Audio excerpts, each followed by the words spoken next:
എല്ലാവർക്കും നമസ്കാരം.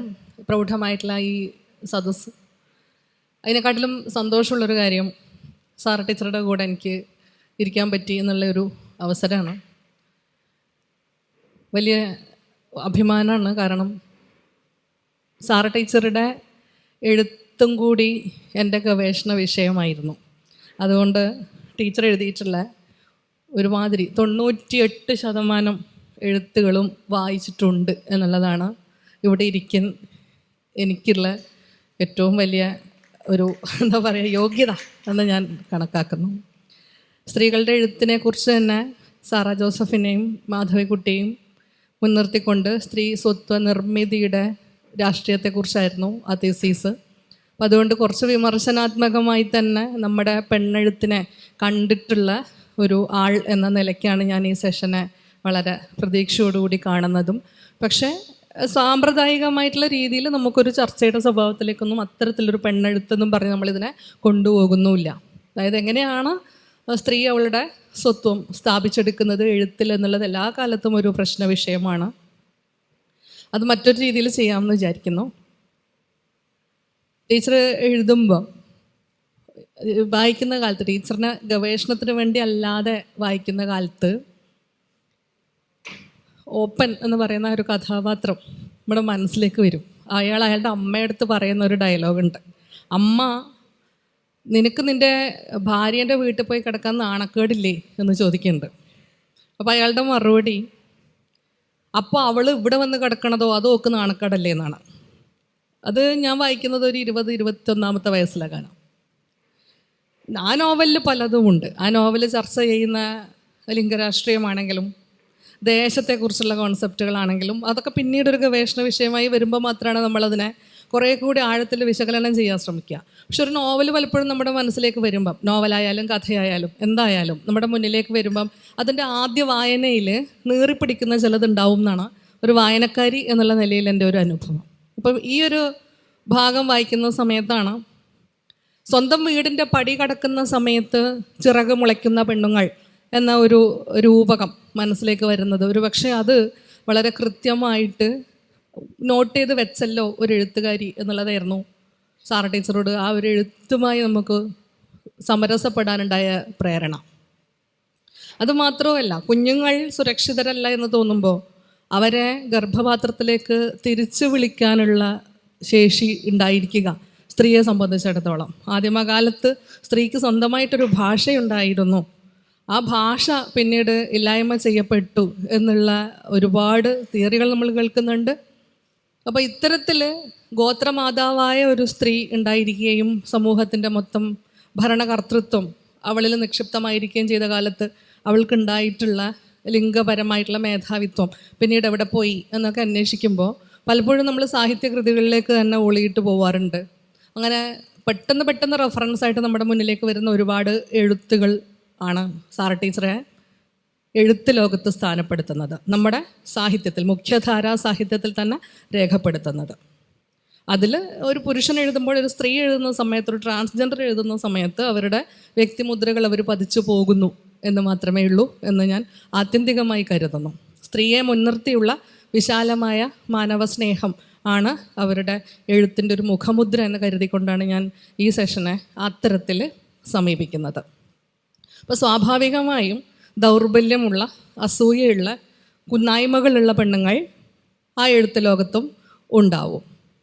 അപ്പോൾ പുരുഷനെ ശത്രുപക്ഷത്ത് നിർത്തുകയും അല്ലെങ്കിൽ രണ്ടും രണ്ട് എൻറ്റൈറ്റികളാണ് എന്നുള്ളൊരു തോന്നലുണ്ടാകാത്ത തരത്തിൽ അവയെ നിർമ്മിച്ചെടുക്കുകയും ചെയ്തു എന്നുള്ളത് ഒരു പക്ഷേ നമ്മുടെ സ്ത്രീ ഐക്യത്തെയും അതുമായി ബന്ധപ്പെട്ട പ്രസ്ഥാനങ്ങളെയും ഒക്കെ വിമർശനാത്മകമായി സമീപിക്കത്തക്ക തരത്തിൽ ഒരു അവബോധം രൂപപ്പെടുത്തിയെടുത്ത എഴുത്തുകളാണ് ടീച്ചറുടേത് മുഴുവനും.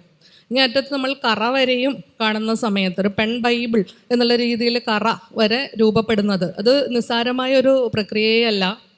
ഇപ്പം മനസ്സിൽ തീ മാത്രം എന്ന് തുടങ്ങുന്ന ആ ഒരു കഥാകാലത്ത്, ഇപ്പം നമ്മൾ അത്തരത്തിൽ ചരിത്രപരമായി പറയുകയാണെങ്കിൽ 3 ഘട്ടങ്ങളായിട്ട് സാറ ടീച്ചറുടെ എഴുത്തിനെ നമുക്ക് തിരിച്ചു വെക്കാൻ പറ്റും, കഥകളടക്കം പരിഗണിക്കുന്നുണ്ടെങ്കിൽ. അപ്പോൾ ആദ്യകാലത്തുണ്ടായിട്ടുള്ള നമ്മുടെ ഒരു ഫെമിനിസ്റ്റ് മൂവ്മെൻറ്റിൻ്റെ സ്വഭാവങ്ങളെ കൃത്യമായി പ്രതിഫലിപ്പിക്കുന്ന എഴുത്തുകൾ ടീച്ചറിൻ്റെതായിട്ടുണ്ട്.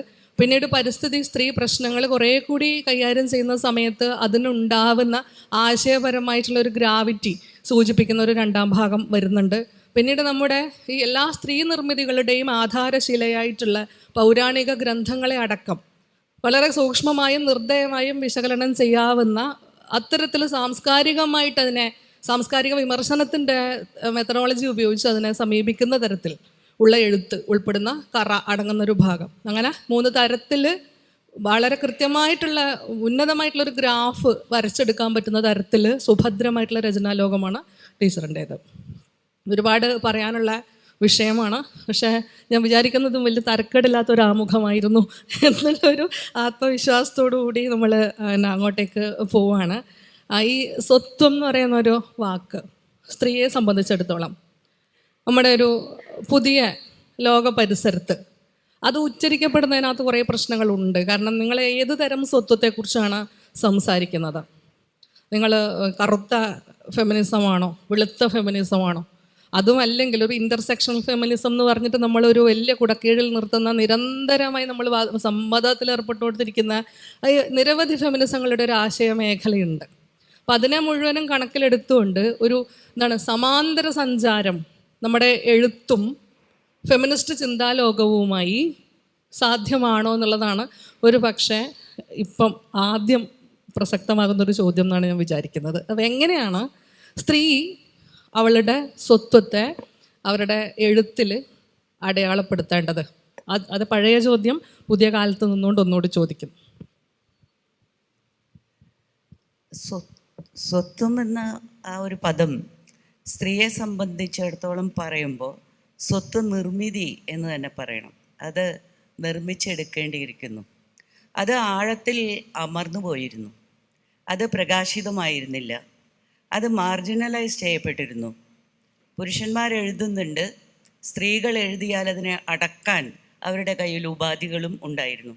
നമുക്കറിയാം, ആദ്യത്തെ എഴുത്തുകാരി തൊട്ട് ഇന്ന് എഴുതുന്നവൾ വരെ ആക്രമിക്കപ്പെടുക, അല്ലെങ്കിൽ അടക്കം ചെയ്യപ്പെടുക, മാർജിനലൈസ് ചെയ്യപ്പെടുക, അവളുടെ സ്വത്വത്തെക്കുറിച്ചിട്ട് അത് ഉയർന്നു വരാതെ അവൾക്ക് സ്വന്തമായ ഒരു സ്വത്വാഭിമാനം ഇതൊക്കെ ഉണ്ട് എന്ന് പറയപ്പെടാതിരിക്കുക, ഇത് നമ്മുടെ സമൂഹത്തിൽ വളരെ ബോധപൂർവമായും അബോധപൂർവമായും നിലനിൽക്കുന്ന ഒന്നാണ്.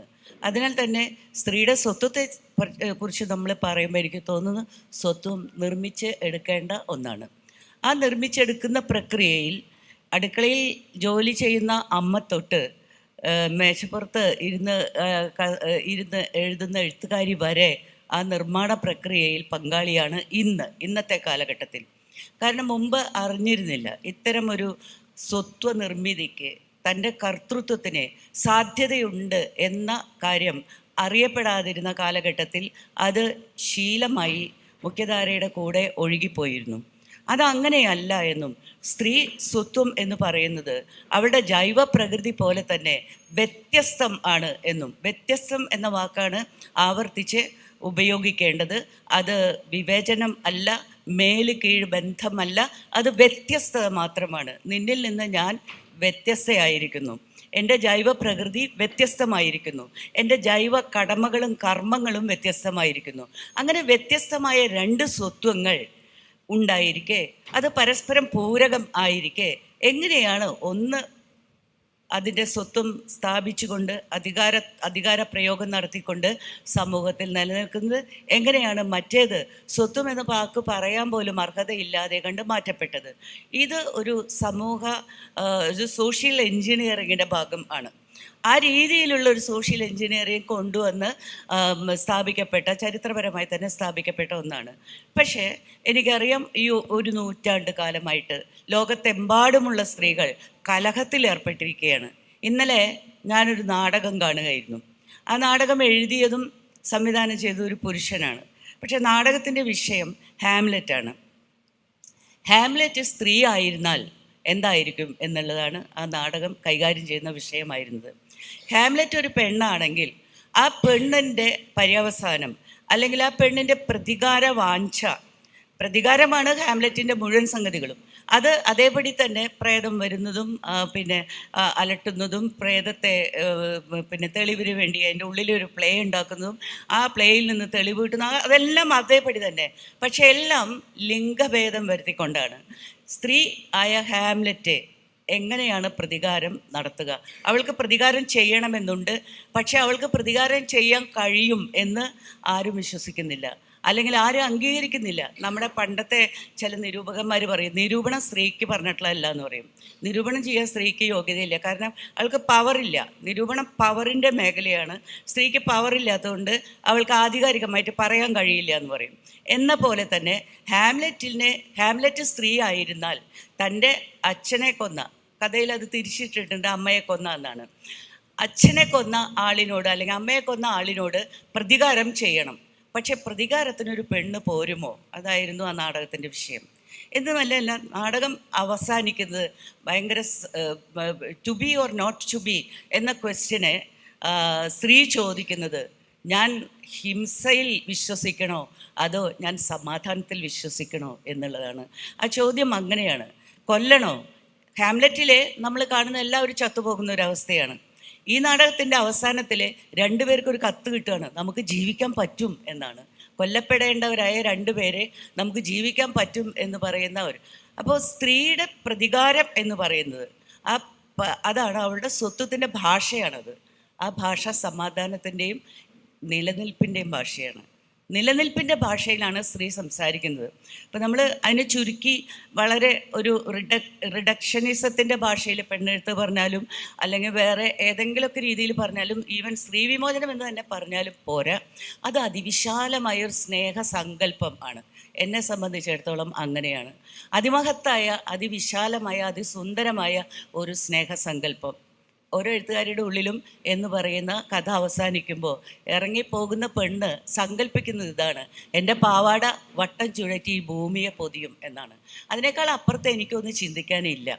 സ്നേഹത്തെക്കുറിച്ച്, എൻ്റെ കൂടെയുള്ള മനുഷ്യരെക്കുറിച്ച്, എൻ്റെ കൂടെയുള്ള സസ്യലതാദികളെക്കുറിച്ച്, മറ്റ് ജീവജാലങ്ങളെക്കുറിച്ച്, അചേതനങ്ങളെക്കുറിച്ച്, ഈ മഹത്തായ പ്രപഞ്ചത്തെക്കുറിച്ച് ചിന്തിക്കുമ്പോൾ എൻ്റെ പാവാട കൊണ്ട് വട്ടം ചുറ്റി അതിനെ എന്നിലേക്ക് പൊതിയുക എന്നുള്ള ഒരു സങ്കല്പമാണ് ഫെമിനിസം. നമുക്ക് ടീച്ചർ നിർത്തിയെടുത്ത് തന്നെ തുടങ്ങാൻ തോന്നുന്നു. കാരണം നിലനിർത്തുക, വ്യാപിപ്പിക്കുക, സംരക്ഷിക്കുക എന്നുള്ളതൊക്കെ പൊതുവെ അമ്മയുടെ പണിയായിട്ടാണ് നമ്മുടെ ഒരു സമൂഹം കണക്ക് കൂട്ടാറ്. മാതൃത്വത്തിൻ്റെ ഒരു ഗ്ലോറിഫിക്കേഷൻ ഒരു പക്ഷേ നമ്മൾ തുടങ്ങുന്നത് അത്തരത്തിൽ നിന്നാണെന്നാണ് എൻ്റെ ഒരു വിശ്വാസം. അപ്പം ഈ അമ്മത്തത്തെ പൊളിച്ചു കളയുക എന്നുള്ളത് പുതിയ കാലത്തെങ്കിലും സ്ത്രീയുടെ എഴുത്തിൻ്റെ ഒരു വലിയ ബാധ്യതയല്ല, അത് നിറവേറ്റേണ്ട ഒരു ഉത്തരവാദിത്തമാണ് എന്ന് തോന്നുന്നുണ്ടോ എന്നുള്ളതാണ്. ഒന്ന്, വിജയലക്ഷ്മിയുടെ ഒരു കവിത, വിട്ടുപോകാം മകനെ നീ ഒരിത്തിരി വിശ്രമം, പുക നീറുന്ന കണ്ണുകൾ ചെറ്റുപൂട്ടിക്കിടക്കണം അമ്മയ്ക്ക്, ഒത്തിരി കാര്യം ഓർക്കണം അമ്മയ്ക്ക്. അപ്പം കുഞ്ഞിനോട് വിട്ടുപോകാൻ പറയുന്ന ഒരു അമ്മ ഒരു പക്ഷേ എനിക്ക് തോന്നുന്നു വിജയലക്ഷ്മി തുടങ്ങി വെക്കലിനും വീണ്ടും ഉണ്ടാവാം. കുഞ്ഞിനെ തുരത്തിക്കളയുക എന്ന് പറയുന്നൊരു സാധനം, അതായത് നമ്മൾ ചേർത്ത് പിടിക്കുന്നതിന് പകരം അവരെ വിശാലമായ ലോകങ്ങളിലേക്ക് വിട്ടുകളയുക. അപ്പോൾ സ്ത്രീയുടെ എഴുത്ത് ആ തരത്തിൽ ആയിത്തീരുന്നുണ്ട്. ഇപ്പം mother Mary comes to me നമ്മൾ കാണുന്നു പുസ്തകം. രേഖാരാജ് അതിന് മുമ്പ് എഴുതിയിട്ടുള്ള വൈരുദ്ധ്യങ്ങളുടെ ജനിതക പാലത്തിൽ ഒരമ്മയും മകളും, ഒരു ലേഖനമാണ് ട്രൂ കോപ്പി പബ്ലിഷ് ചെയ്ത ആ അമ്മ എന്നുള്ള പേരിൽ, അമ്മ ആ പേരിൽ ആ പുസ്തകം പ്രസിദ്ധീകരിക്കപ്പെട്ടിട്ടുണ്ട്. അപ്പോൾ അതിൽ രേഖ അവരുടെ അമ്മയുമായിട്ട് ഉണ്ടായിട്ടുള്ള വലിയ സംഘർഷങ്ങളെക്കുറിച്ച് പറയുന്നുണ്ട്. അപ്പം അത് കുറച്ചും കൂടി മലയാളത്തിൻ്റെ സാംസ്കാരിക രംഗത്ത് ചർച്ച ചെയ്യപ്പെടേണ്ട ഒരു വിഷയമാണെന്ന് ഞാൻ കരുതുന്നുണ്ട്. ഇപ്പോൾ കവിതയിലും നോവലിലും കഥയിലും ഒക്കെ ഈ അമ്മത്തത്തെ നിരസിക്കുക എന്ന് പറയുന്ന ഒരു സംഗതി, അത്തരത്തിലൊരു സമീപനം ഉണ്ടാവുന്നുണ്ട്. ഒരു പക്ഷേ നമ്മൾ നേരത്തെ പറഞ്ഞല്ലോ, ഗർഭപാത്രത്തിലേക്ക് തിരിച്ചു വിളിച്ചുകൊണ്ട് കുട്ടിയെ ഈ ലോകത്ത് നിന്ന് സംരക്ഷിക്കുക എന്ന് പറയുന്നതിൻ്റെ ഒരു തുടർച്ചയായിട്ട് ആ ഒരു അമ്മത്ത നിരാസം ഉണ്ടാകുന്നുണ്ടോ എന്നുള്ളതാണ്. കാരണം അമ്മയും മകളും തമ്മിലുള്ള ബന്ധം, രണ്ട് സ്ത്രീകൾ തമ്മിൽ ഒരിക്കലും ഐക്യം സാധ്യമാവുകയില്ല എന്ന് പറയുന്ന ഒരു പഴംപുരാണത്തിൻ്റെ വാലിൽ കെട്ടാവുന്ന തരത്തിൽ പറഞ്ഞ പോലെ അങ്ങനെ റിഡക്ഷനിസ്റ്റ് സമീപനത്തോടുകൂടി കാണുകയല്ല. പക്ഷേ ഈ ഒരു സ്വത്വത്തിനകത്ത്, അതായത് അമ്മ എന്നോട് പറഞ്ഞ നുണകൾ എന്നാണ് അക്ഷിതയുടെ കഥ ഉദിക്കുന്നുണ്ടാവും. കാരണം നമ്മുടെ ഈ വ്യവസ്ഥയെ നിലനിർത്താൻ ഒരു പക്ഷേ ഏറ്റവും കൂടുതൽ ശ്രമിച്ചിട്ടുള്ളത് സ്ത്രീകളാണ്. നിൻ്റെ കഥ എന്നുള്ള പേരിൽ ഞാനിപ്പോൾ എഴുതിയിട്ടുള്ള എൻ്റെ ഒരു ഓർമ്മ പുസ്തകം എഴുതുമ്പം ഗൃഹലക്ഷ്മിക്ക് വേണ്ടിയിട്ട് അത് ഓരോ ഖണ്ഡമായിട്ട് എഴുതുന്ന സമയത്ത് എല്ലാ ദിവസവും നമ്മൾ എഴുന്നേറ്റിട്ട് പറയുന്ന ഒരു പേര് സ്കൂട്ടർ എന്നാണ്. സ്കൂട്ടർ ഈ സ്കൂട്ടർ എവിടെ എങ്ങനെ തള്ളി സ്റ്റാർട്ടാക്കണം, ഇതിങ്ങനെ ദുർഗന്ധം വഹിക്കുന്ന ഒരു സ്കൂട്ടറും തള്ളിയിട്ട് ഇങ്ങനെ പോവുക. അത് ഒരുപക്ഷെ കേരളത്തിലുള്ള ബഹുഭൂരിപക്ഷം പേർക്കും കൃത്യമായി റിലേറ്റ് ചെയ്യാവുന്ന ഒരു രൂപകം കൂടിയാണത്. ശരിക്കും അതുപോലെയാണ് കുടുംബങ്ങൾ മുഴുവൻ പിരിച്ചുവിടാനുള്ള ഒരു ഉത്തരവുണ്ടാകുന്നു. പിന്നീട് ഇതൊരു ഓർമ്മയില്ലേ, ഇക്ലോണി മണ്ടോക്കിയിലെ കൂട്ടയോട്ടം എന്നാണ് ആ കഥയുടെ പേര്. ഇക്ലോണി മണ്ടോക്കി എന്ന് പറയുന്നത് തന്നെ ഒരു എങ്ങനെയാ പേരിട്ട ടീച്ചറെ, അതും കൂടി പറയണം കേട്ടോ പറഞ്ഞ. അപ്പോൾ ഇക്ലോണി മണ്ടോക്കി എന്ന് പറയുന്ന ഈ ഒരു സാങ്കല്പിക സ്ഥലം, ഈ സാങ്കല്പിക സ്ഥലമാണ്. അവിടുത്തെ ഭരണാധികാരി ഒരു ദിവസം ഉത്തരവിടുന്നതാണ്, എല്ലാ കുടുംബങ്ങളും പിരിച്ചുവിട്ടിരിക്കുന്നു. പിന്നെ അർമാദാണ്. അതെല്ലാം കഴിഞ്ഞ് പിന്നീട് തിരിച്ച് വീണ്ടും കുടുംബങ്ങൾ പുനഃസ്ഥാപിച്ചുകൊണ്ട് ഇതേ ഭരണാധികാരിയുടെ ഉത്തരവ് വരുന്നു. ഒരൊറ്റ ആൾ കുടുംബത്തിലേക്ക് തിരിച്ച് കയറുന്നില്ല. ആ കഥയുടെ ഒരു ഉള്ളടക്കം. അപ്പം അങ്ങനെ കൂടി, അതായത് കുടുംബത്തെ നിലനിർത്തുക എന്ന് പറയുന്ന ആ ഒരു ഡ്യൂട്ടി ഏറ്റെടുക്കാത്ത സ്ത്രീകളെക്കുറിച്ചുള്ള സൂചനയും ഒരുപക്ഷെ ടീച്ചർ തന്നെ തുടങ്ങി വെച്ചിട്ടുണ്ട്. അപ്പോൾ ഈ നിലനിർത്തൽ സൃഷ്ടിസ്ഥിതി സംഹാരമാണല്ലോ, അല്ലെ? ഈ സ്ഥിതി എന്ന് പറയുന്നത് എത്രത്തോളം കാര്യക്ഷമമായിട്ട് അങ്ങനെ ഏറ്റെടുക്കേണ്ട ഒരു ബാധ്യതയുണ്ടോ, അത് അവളുടെ സ്വത്വത്തിൻ്റെ ഭാഗമാകേണ്ടതുണ്ടോ? കാരണം നമ്മൾ പൊതുവെ അമ്മയുടെ സ്വത്വം, പത്നിയുടെ സ്വത്വം, അങ്ങനെയൊക്കെയാണല്ലോ സ്ത്രീയുടെ സ്വത്വത്തെ ഡിവൈഡ് ചെയ്ത് വെച്ചിരിക്കുന്നത്. അപ്പോൾ ഈ സ്വത്വങ്ങൾ മുഴുവൻ നിഷ്കാസനം ചെയ്ത് കഴിഞ്ഞാൽ പിന്നെ ഈ പറഞ്ഞ പോലെ ബീയിങ് വുമൺ എന്നെല്ലാം പറയുന്ന രീതിയിലേക്കൊരു സാർവജനീനവും സാർവലൗകികവുമായ ഒരു ആശയത്തിലേക്ക് സ്ത്രീക്ക് വളരാം എന്നൊക്കെ നമുക്ക് സൈദ്ധാന്തികമായി പറയാം. എന്നാലും ഈ കുടുംബവും ഈ അമ്മ സ്വത്വവും തമ്മിലുള്ള ഒരു സംഘടനത്തിനെ കുറിച്ചൊരു ടീച്ചർ പറയാൻ പറ്റുമെന്നാണ് ഞാൻ കരുതുന്നത്. ഈ അമ്മ നിരാസം കുട്ടികളെ അതിപ്പോൾ കടമ്പനിട്ട നേരത്തെ തന്നെ പറഞ്ഞിട്ടുണ്ട്, തള്ളക്കൊഴി അല്ലേ, നിൻ്റെ ജീവിതം നിൻ കാര്യം മാത്രം, പൊയ്ക്കോന്നാണ് പറയുന്നത്. അമ്മ നിരാസം എന്ന് പറയുന്നത് ജൈവികമായിട്ട് എന്തായാലും സാധിക്കില്ല. സാമൂഹികമായിട്ട് അമ്മ എന്ന മഹത്വവൽക്കരണത്തെ അതിനെ പൊളിച്ചു കളഞ്ഞിട്ട് അമ്മ അച്ഛൻ പോലെ തന്നെ, അല്ലെങ്കിൽ അച്ഛന് ഇല്ലാത്ത മഹത്വം, അമ്മയുടെ സ്ഥാനത്ത് നിന്ന് നോക്കുമ്പോൾ അമ്മ മഹനീയ മാതൃകയാണ്, അമ്മ കഴിഞ്ഞിട്ടേ ഉള്ളൂ എല്ലാം എന്ന് പറഞ്ഞുകൊണ്ട് അധിക ബാധ്യതകൾ അടിച്ചേൽപ്പിക്കുന്നതിനെതിരെയാണ് സ്ത്രീകളുടെ ഒരു വലിയ വിയോജിപ്പുണ്ടായിരുന്നത്. ഞാനൊരു ഭയങ്കര നല്ല അമ്മയാണ്, എൻ്റെ ഉറച്ച വിശ്വാസമാണത്. എനിക്ക് എൻ്റെ കുട്ടികളെ പിരിഞ്ഞ് ഒരു നിമിഷം പോലും ഇരിക്കാൻ പറ്റില്ല. അവർ വെറുതെ യാത്ര പറഞ്ഞ് അമ്മ വീട്ടിൽ പോട്ടെ എന്ന് പറഞ്ഞ് പോകുമ്പോൾ പോലും എൻ്റെ ഉള്ളിലൊരു കരച്ചിലുണ്ട്. അത് സമൂഹം കെട്ടിയേൽപ്പിച്ചതാണെന്നൊന്നും ഞാൻ വിശ്വസിക്കുന്നില്ല. അത് എൻ്റെ ഉള്ളിലുള്ള ഒരു സംഗതി തന്നെയാണ്. അത് നമുക്ക് കളയാൻ പറ്റില്ല. അത് അച്ഛനും ഉണ്ട്, അച്ഛനും ഇല്ല എന്നൊന്നും നമുക്ക് പറയാൻ പറ്റില്ല. പക്ഷേ സമൂഹത്തിൻ്റെ ഒരു നിർമ്മിതിയിൽ ഈ മേലുകീഴ് ബന്ധം, അധികാരം അത് കൈവന്നതോടുകൂടി അച്ഛൻ രൂപപ്പെടുത്തപ്പെട്ടത് ഗതികേടിന് അങ്ങനെയായിപ്പോയി. ഒരു പോലീസുകാരൻ്റെ റോളായിപ്പോയി അച്ഛന്. അതേസമയം അമ്മ അടികൊള്ളേണ്ട, ഒരു പോലീസുകാരൻ്റെ കീഴിൽ അടികൊള്ളേണ്ട ഒരു വ്യക്തിയായി. അത് സമൂഹ നിർമ്മിതിയാണ്. അപ്പോൾ സമൂഹ നിർമ്മിതിയിലെ ഓരോരോ അടരുകളെ പൊളിച്ചു കളയുന്ന ഘട്ടങ്ങളാണ് അതൊക്കെ. ആ ഘട്ടത്തിലാണ് സത്യത്തിൽ എനിക്ക് തോന്നുന്നു 80കളിലൊക്കെ ഫെമിനിസത്തെക്കുറിച്ച് പറയുമ്പോൾ ഒരു തുലാസിൻ്റെ തട്ടിലെ അമ്മയെ നിർത്തിക്കൊണ്ട് അതിൻ്റെ ആ തട്ട് ഭയങ്കര പൊങ്ങിയിരിക്കുന്നതും ഒക്കെ ആയിട്ടുള്ള ചിത്രങ്ങൾ അടങ്ങുന്ന ചില ലഘുലേഖകളൊക്കെ ഒരുപാടുണ്ടായിരുന്നു. അപ്പോൾ ആ കാലഘട്ടത്തിൽ തന്നെ പറയുന്ന ഒന്നാണ്, മാതൃത്വം അത്ര മഹനീയമായ സംഗതിയൊന്നുമല്ല, എങ്ങനെയാണോ അങ്ങനെ അങ്ങ് അനുഭവിച്ചാൽ മതി, അല്ലെങ്കിൽ അങ്ങ് അംഗീകരിച്ചാൽ മതി.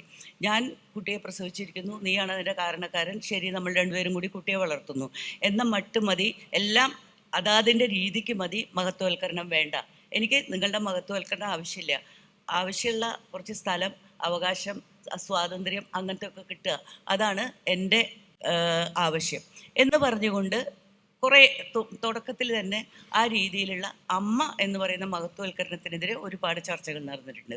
ഒരുപാട് അത് നമ്മളിപ്പോൾ കവിതയിലായാലും സാഹിത്യത്തിലായാലും ഒക്കെ അത് കടന്നു വന്നിട്ടുണ്ട്. പിന്നെ കുടുംബം എന്ന് പറയുന്ന ആ ഒരു സ്ഥാപനം ഈ സമൂഹത്തിൻ്റെ അനധികാര വ്യവസ്ഥയിൽ അധിഷ്ഠിതമായിട്ടുള്ള സമൂഹത്തിൻ്റെ ഒരു ചെറിയ യൂണിറ്റാണ്. ആ ചെറിയ യൂണിറ്റിനകത്ത് അതിൻ്റെ എല്ലാ സ്വഭാവവും കാണാം. അത് ജനാധിപത്യപരമല്ലെങ്കിൽ കുടുംബവും ജനാധിപത്യപരമല്ല. അങ്ങനെ ജനാധിപത്യപരമല്ലാത്ത ഒരു സ്ഥാപനത്തിനകത്ത് ജീവിക്കുന്ന വീർപ്പുമുട്ടലാണ് ആണും പെണ്ണും അനുഭവിക്കുന്നത്. അതിൽ പെണ്ണ് മാത്രമൊന്നുമല്ല, ആണും അനുഭവിക്കുന്നുണ്ട് എന്നുള്ളതാണ് യാഥാർത്ഥ്യം. ഇപ്പോൾ നമുക്കറിയാം, സ്ത്രീക്ക് അനുകൂലമായിട്ടുള്ള നിയമങ്ങൾ പുരുഷനെതിരെ പ്രയോഗിക്കുമ്പോൾ ഉണ്ടാകുന്ന സാമൂഹ്യ അവസ്ഥയിലെ അസ്വാരസ്യങ്ങൾ, അതും നമുക്കറിയാം. അപ്പോൾ തനിക്ക് അനുകൂലമായ വിധികൾ ഉണ്ടാക്കിയെടുക്കുക എന്നുള്ളതിന് വേണ്ടി ഇഞ്ചിഞ്ചായി മാത്രമേ സ്ത്രീക്ക് പോരാടാൻ സാധിച്ചിട്ടുള്ളൂ. അതിലെ ഓരോ ഘട്ടങ്ങളാണ് ഈ പറഞ്ഞതൊക്കെ. ഇപ്പോൾ ഇക്ലോണി മണ്ടോക്കി കഥ പറഞ്ഞു, വളരെ മുമ്പ് എഴുതിയതാണ് ഞാനത്. പക്ഷെ അതൊന്നും അങ്ങനെ അന്ന് വായിക്കപ്പെട്ടില്ല എന്ന് എനിക്ക് തോന്നുന്നു. ആ കഥയിൽ ഇക്ലോണി മണ്ടോക്കി എന്ന് പറയുന്ന പേര് എനിക്ക് എൻ്റെ പേരക്കുട്ടി തന്നതാണ്. അവൻ ചെറിയ കുട്ടിയായിരിക്കുമ്പോൾ അവന് വാക്കുകൾ ഉണ്ടാക്കൽ ഭയങ്കര ഇഷ്ടമായിരുന്നു. അങ്ങനെ അവനുണ്ടാക്കുന്ന പലതരം വാക്കുകളിൽ ഒന്നായിരുന്നു ഇക്ലോണി മണ്ടോക്കി. പിന്നെയും അതിൽ വരുന്ന പല പദങ്ങളും അവനുണ്ടാക്കിയതാണ്. പക്ഷെ ആ കഥ ഞാൻ എഴുതുന്നത് കുടുംബം എന്ന് പറയുന്ന സ്ഥാപനത്തിൽ സ്കൂട്ടർ എഴുതിയതിൻ്റെ പിന്നാലെയാണ് ആ കഥ എഴുതുന്നത്. അപ്പോൾ കഥകളിലൂടെ അല്ലെങ്കിൽ ചർച്ചകളിലൂടെ, സംവാദങ്ങളിലൂടെ, രാഷ്ട്രീയ പ്രയോഗങ്ങളിലൂടെ സ്ത്രീയുടെ സ്വത്ത് നിർമ്മിതി തന്നെയാണ് നടക്കുന്നത്. ആ സ്വത്ത് നിർമ്മിതിയിൽ നേരത്തെയുള്ള മാതൃബിംബം പിൻവാങ്ങുന്നു. മഹത്തായ മാതൃബിംബം മാറിപ്പോവുകയും ഒരു ജൈവ വ്യത്യസ്തതയുള്ള ഒരു സ്വത്വം സ്ഥാപിക്കപ്പെടുകയും ചെയ്യുന്നു. അവിടെ മഹത്വം എറിഞ്ഞു കളയുമ്പോൾ തന്നെ അവകാശം സ്ഥാപിച്ചേ തീരുള്ളൂ. ജനാധിപത്യപരമായ ഒരു സമൂഹത്തിൽ ജീവിക്കുന്ന ആണും പെണ്ണും തുല്യരാണ് എങ്കിൽ ഭരണഘടന വാഗ്ദാനം ചെയ്യുന്ന എല്ലാ അവകാശാധികാരങ്ങളും സ്ത്രീക്കും കിട്ടിയേ തീരുള്ളൂ. ആ രീതിയിൽ ഉള്ള ഒരു പൊളിറ്റിക്കൽ ആയ ഒരു ഫൈറ്റ് അല്ലെങ്കിൽ ഒരു ധാര അതിനകത്തേക്ക് കടന്നു വരുമ്പോഴാണ് നമുക്ക് കൃത്യമായിട്ടുള്ള ഒരു കാഴ്ചപ്പാടുണ്ടാകുന്നത് ഞാൻ വിചാരിക്കുന്നു. അപ്പോൾ ഒരു സ്ത്രീ വിമോചന ആശയങ്ങൾ അല്ലെങ്കിൽ ഫെമിനിസം എന്ന് പറയുന്നത് ഒരു പൊളിറ്റിക്സാണ്. ഞാൻ നേരത്തെ പറഞ്ഞ പോലെയുള്ള മനോഹരമായിട്ടുള്ള പൊളിറ്റിക്സാണ്. നേരത്തെ രാഷ്ട്രീയ സൂചിപ്പിച്ചതുപോലെ സ്ത്രീയുടെ പ്രശ്നം എന്ന് പറയുന്നത് ഒരൊറ്റ ഒന്നല്ല, അനേകം, പ്രത്യേകിച്ച് ഇന്ത്യ പോലെയുള്ള ഒരു രാജ്യത്ത് ഒന്നാമത് ഇന്ത്യൻ സ്ത്രീ എന്ന് പറയുന്ന ഒന്നില്ല, ഇന്ത്യൻ സ്ത്രീകളേ ഉള്ളൂ. ഇന്ത്യൻ സ്ത്രീ എന്ന് പറഞ്ഞാൽ ഒരു മൂല്യം കൊണ്ടുവരാനുള്ള ശ്രമത്തിൻ്റെ കാലഘട്ടത്തിലാണ് നമ്മൾ ജീവിക്കുന്നത്. എല്ലാ സ്ത്രീകൾക്കും പൊതുവായിട്ട് പ്രശ്നങ്ങൾ ഒന്ന് തന്നെയാണ്. അത് മനു പറയുന്നത് പോലെ ആയാൽ നന്ന് എന്ന് പറയുന്നൊരു വാദം, ആ വാദം ശരിയല്ല. ഒറീസയിലെ സ്ത്രീ അനുഭവിക്കുന്നതല്ല ഡൽഹിയിലെ സ്ത്രീ അനുഭവിക്കുന്നത്, അതല്ല കേരളത്തിലെ ഉത്ഭുതരായിട്ടുള്ള മലയാളികളുടെ ഇടയിലുള്ള ഒരു പെണ്ണ് അനുഭവിക്കുന്നത്. അപ്പോൾ ഇത് വളരെ വ്യത്യസ്തമാണ്. ജാതിപരമായ വ്യത്യസ്തതയുണ്ട്, സാമ്പത്തികമായിട്ടുള്ള വ്യത്യസ്തതയുണ്ട്, ഏറ്റവും അടിത്തട്ടിൽ കിടക്കുന്ന വർഗത്തിൻ്റെ അവരനുഭവിക്കുന്നതായിട്ടുള്ള വ്യത്യസ്തതയുണ്ട്, സംസ്കാരത്തിൻ്റെ വ്യത്യസ്തതകളുണ്ട്. ഇന്ത്യ പോലെയുള്ള ഒരു രാജ്യത്തിൻ്റെ അനേക വൈവിധ്യങ്ങളിൽ അനേക തരം സ്ത്രീകളാണുള്ളത്. ഈ സ്ത്രീകളുടെ ഒക്കെ ഇപ്പോൾ ഞാനിപ്പോൾ ഓർത്തു പോകുന്നത് 80കളിൽ തന്നെ ഒരു അഖിലേന്ത്യാ സമ്മേളനം നമ്മൾ കോഴിക്കോട് നടക്കുകയുണ്ടായി. ആ അഖിലേന്ത്യാ സമ്മേളനത്തിൻ്റെ കാഴ്ചയാണ് എന്താണ് ഇന്ത്യയിലെ സ്ത്രീ എന്നുള്ളത്. പലതരം സ്ത്രീകളാണ്, പലതരം പ്രശ്നങ്ങളാണ്, പലതരം പാട്ടുകളാണ്, നൃത്തങ്ങളാണ്, ഉടയാടകളാണ്, ആവിഷ്കാരങ്ങളാണ്. അപ്പോൾ സ്ത്രീകളുടെ അനുഭവങ്ങൾ എന്ന് പറയുന്നതിന് ഒരു ഏകശീലാരൂപം എന്ന് പറയുന്നത് ഇല്ല. അത് വൈവിധ്യപൂർണ്ണമാണ്. അത് വൈവിധ്യപൂർണ്ണമായിരിക്കെ തന്നെ ലോകത്തെമ്പാടുമുള്ള ഇത്തരം വൈവിധ്യപൂർണ്ണമായ സ്ത്രീത്വങ്ങളോട്, സ്വത്വങ്ങളോട് കൈകോർത്തുകൊണ്ടാണ് ഒരു സ്ത്രീ ലോകം നമ്മൾ വിഭാവനം ചെയ്യുന്നത്. അത് പുരുഷ ലോകത്തിന് എതിരോ അതിനെ ശത്രുവൽക്കരിക്കലോ അല്ല അതിൻ്റെ ലക്ഷ്യം. അത് അടിവരയിട്ട് എത്ര പറഞ്ഞാലും നമ്മുടെ സമൂഹത്തിൽ ആണിനും പെണ്ണിനും മനസ്സിലാവില്ല.